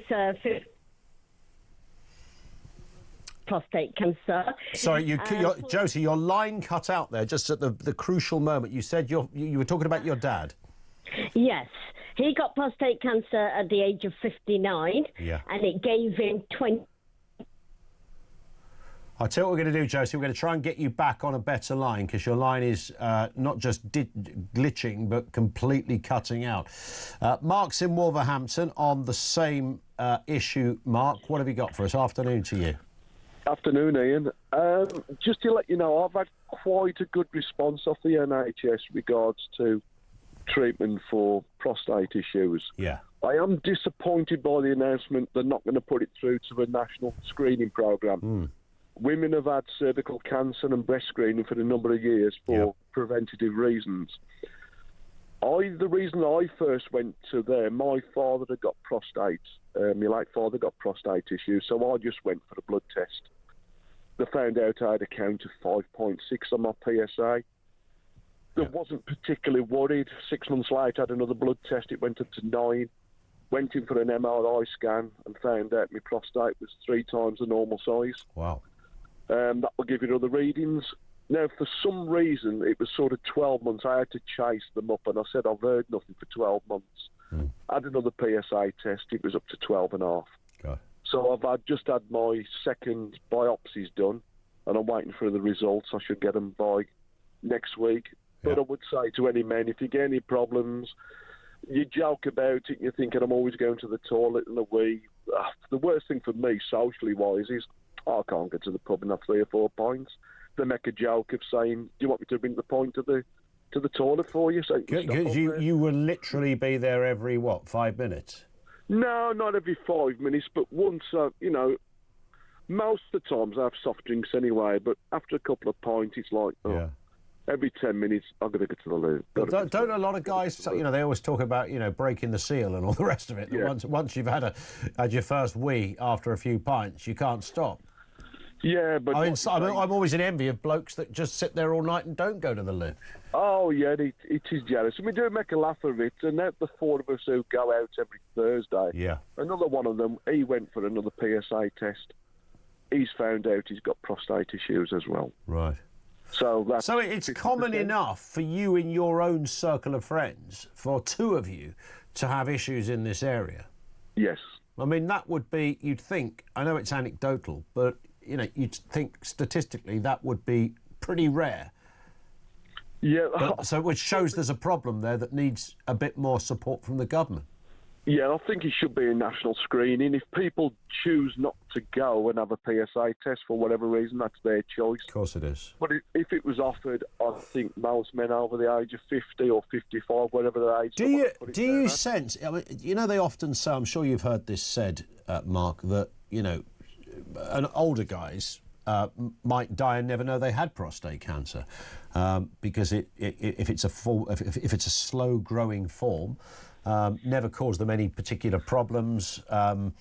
It wasn't, even if they did know, it wasn't worth the operation given their age, etc. And it wasn't severe enough to be that would have killed them. It would have been something else, maybe just old age.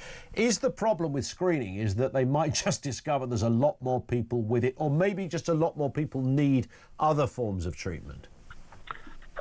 From some of the people I've seen in the clinic, they've spoken about it, and a couple of the gentlemen I spoke to said, I've got prostate cancer, this, that and the other.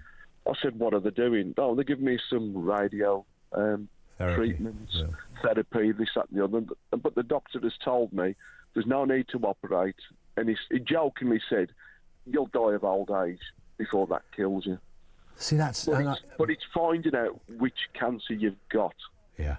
That's the biggest thing. Well, of course it is. And I wonder whether that is the reservation from the NHS, is that the minute they open that kind of can, then, you could have lots of things wrong with your prostate that would show an enlargement. Doesn't mean you've got cancer, of course. It could be something else. You could have something that's, very mild and isn't likely to do very much. You could have something that's a bit more severe. So there's all of these things. But the minute they start screening everybody, do you suddenly find out you've got to be giving all sorts of treatment, cancer or otherwise, to tens of thousands of people that you never did before, and there's a cost implication for that. Maybe that's the thinking. Like you say, I'm disappointed with the government with saying it's not available for men. Do the men go down the route of saying, hang on, you're being sexist here? Shall we get on that bandwagon? Well, you do. Well, I mean, it's a fair point, given how many men die because of it and because they weren't checked, and also how many men statistically could be saved if we had screening. So the numbers are, are pretty significant in that respect. Listen, Mark, I've got to move just for time. Good luck with everything, though. I hope all the treatment and everything that moves forward in a positive way. Thank you to Mark in Wolverhampton. Thank you to Kaz, by the way, because we've been talking about the sort of the invasive procedure of, it could happen, not to everybody, but can happen when you get a prostate test, not the blood test, the kind of finger test, that one. Kaz says, next time you need something looked at, I have one of these on hand, and it's a photograph of an industrial endoscope. Now, there's 2 points to pick up on this. Why does Kaz own such a thing? And the second thing is, what is the difference between an endoscope and an industrial endoscope? I mean, that just sounds horrific, doesn't it? What the hell do you see? Is it for elephants? Or is it for multiple use? I have no idea. Thank you, Kaz. Josie in Leicester, we've got your back, Josie, hopefully on a better line. Can you hear us, Josie? I can hear you. Can you hear me? I can hear you loud and clear now. Yeah, you were cutting out before. I'm glad you're back with us. What did you want to tell us? Yeah, so I say to all the men, please be really, really brave, because my dad got diagnosed as prostate cancer at the age of 59. Mm-hmm. It gave him 20 years. And you do need to check your PSA every 3 months, and he got quarterly injections for it. Every quarter he had to go and get injections for it, to bring the PSA down and monitor it. So yeah, he died last May, but seriously, it gave him 20 years. Did he die because of prostate cancer or something else? The cancer spread into his bones. So basically it got aggressive. Literally within, they gave him another treatment, but literally within a couple of months, it got really aggressive, and then it went into his bones, and that's that's why he died. But the point is, had he not had the test at 59, then he certainly wouldn't have lived for 20 years, right? Because he wouldn't have had the treatment that was able to keep it at bay. Yeah, and honestly, they have to be so persistent. Get those quarterly injections. Yeah. That is what saved my dad. Although, well, should I say, gave him that life for 20 years. Sure. You know what I mean? 100%. Because that helped. And be persistent. You know, we as women go for breast screening, and they make sure that we have our appointments. And I look at it equally. This is prostate, this is breast cancer. Same thing. Correct. Absolutely correct. I'd be interested to know what the statistics are in terms of percentage of women that will get breast cancer and percentage of men that will get prostate cancer. Josie, thank you. It's an interesting story, and although Josie's father lived for 20 years after diagnosis, he certainly wouldn't have done had he not got tested. So the testing thing, test all the way, get it checked, do a blood test, can't say it often enough. Simon in Skelmersdale says, so many male stars, celebrities and sportsmen have supported prostate cancer awareness. Jeff Stelling, all the ex-footballers sported the charity badge and tried to encourage men to look after themselves and get checked. In fairness, women are denied smear tests for cervical cancer in England, despite being sexually active, and could easily have a large family by the time they turn 25. Crazy NHS. It's so far removed from what it was originally intended for, which was access to good care for quality healthcare for all. And I can thank you, Simon, for that. I can only kind of guess, really, that I'm pretty sure the panel, or whoever it is that decide, yes, we can do this routinely or we can't, you know, in an ideal world, of course we want to do it routinely. That would be amazing. But there are limitations, and that's the reality, not a desire. Georgina, down in London. We've not got long, Georgina, but I know you can do it. What have you got for us? Well, I don't think it's got anything to do with the fact that they don't want to do the prostate screening. I think it's got to do with they haven't got the funding. If it was an economic migrant, I'm sure they'd find it. The government would much prefer to spend money on DEI, economic migrants, or net zero. But the people of this country are not important to this government, and neither is our NHS. They are seriously underfunded. They are seriously understaffed. And a lot of it as well. I mean, I've had 2 appointments cancelled by the NHS for no reason, given no reason, just put back. So, we know where we're going on that. And also, with men, they don't want to go knowing that they're going to have their undercarriage poked around at by Johnny Five. Who would? You know, you don't want all that undercarriage probing. I know I've had 5 children, and I've got to be honest, the last time I had my last child, it was like the cinema. There were so many people in the room. I was getting poked and prodded around the undercarriage regions, and it was absolutely horrific. So I know how they feel, you know, but they've got to, if they get an appointment, they've got to go there, they've got to keep a stiff upper lip, and just bend over and you know, go there for Britain. You've got to have it done. Well, you can lay down when they're doing it, which is some comfort. Well, they said about stirrups. They said about stirrups. Well, I think that was when they were doing a biopsy, rather than just a quick fumble to see if your prostate is enlarged or in a kind of deranged form. I don't think that's the medical phrase, but you take the point. Georgina, thank you. I've got to stop there, Georgina, because Kevin O'Sullivan just walked in the room, which is talking of enlarged prostates. Is that what you're saying? Yeah, talking of men of a certain age. Kevin O'Sullivan is here. How are you, Kev? I'm good, thanks, mate. Good. What's going on? Packed show lined up for you. Well, for everybody. You'll be on the train, won't you? Just for me, yeah. Well, you'll be listening, of course, on the almost new talkTV app, which starts next week, doesn't it? On Monday, by Monday, that you've got to ditch the other one. It's called the Talk app, yeah. The Talk app, OK. Obviously, we're going to look at the asylum seeker situation spiralling out of control. Rachel Reeves lied to the Brits about the 21, I seem to remember it was a 22 billion. It was 22.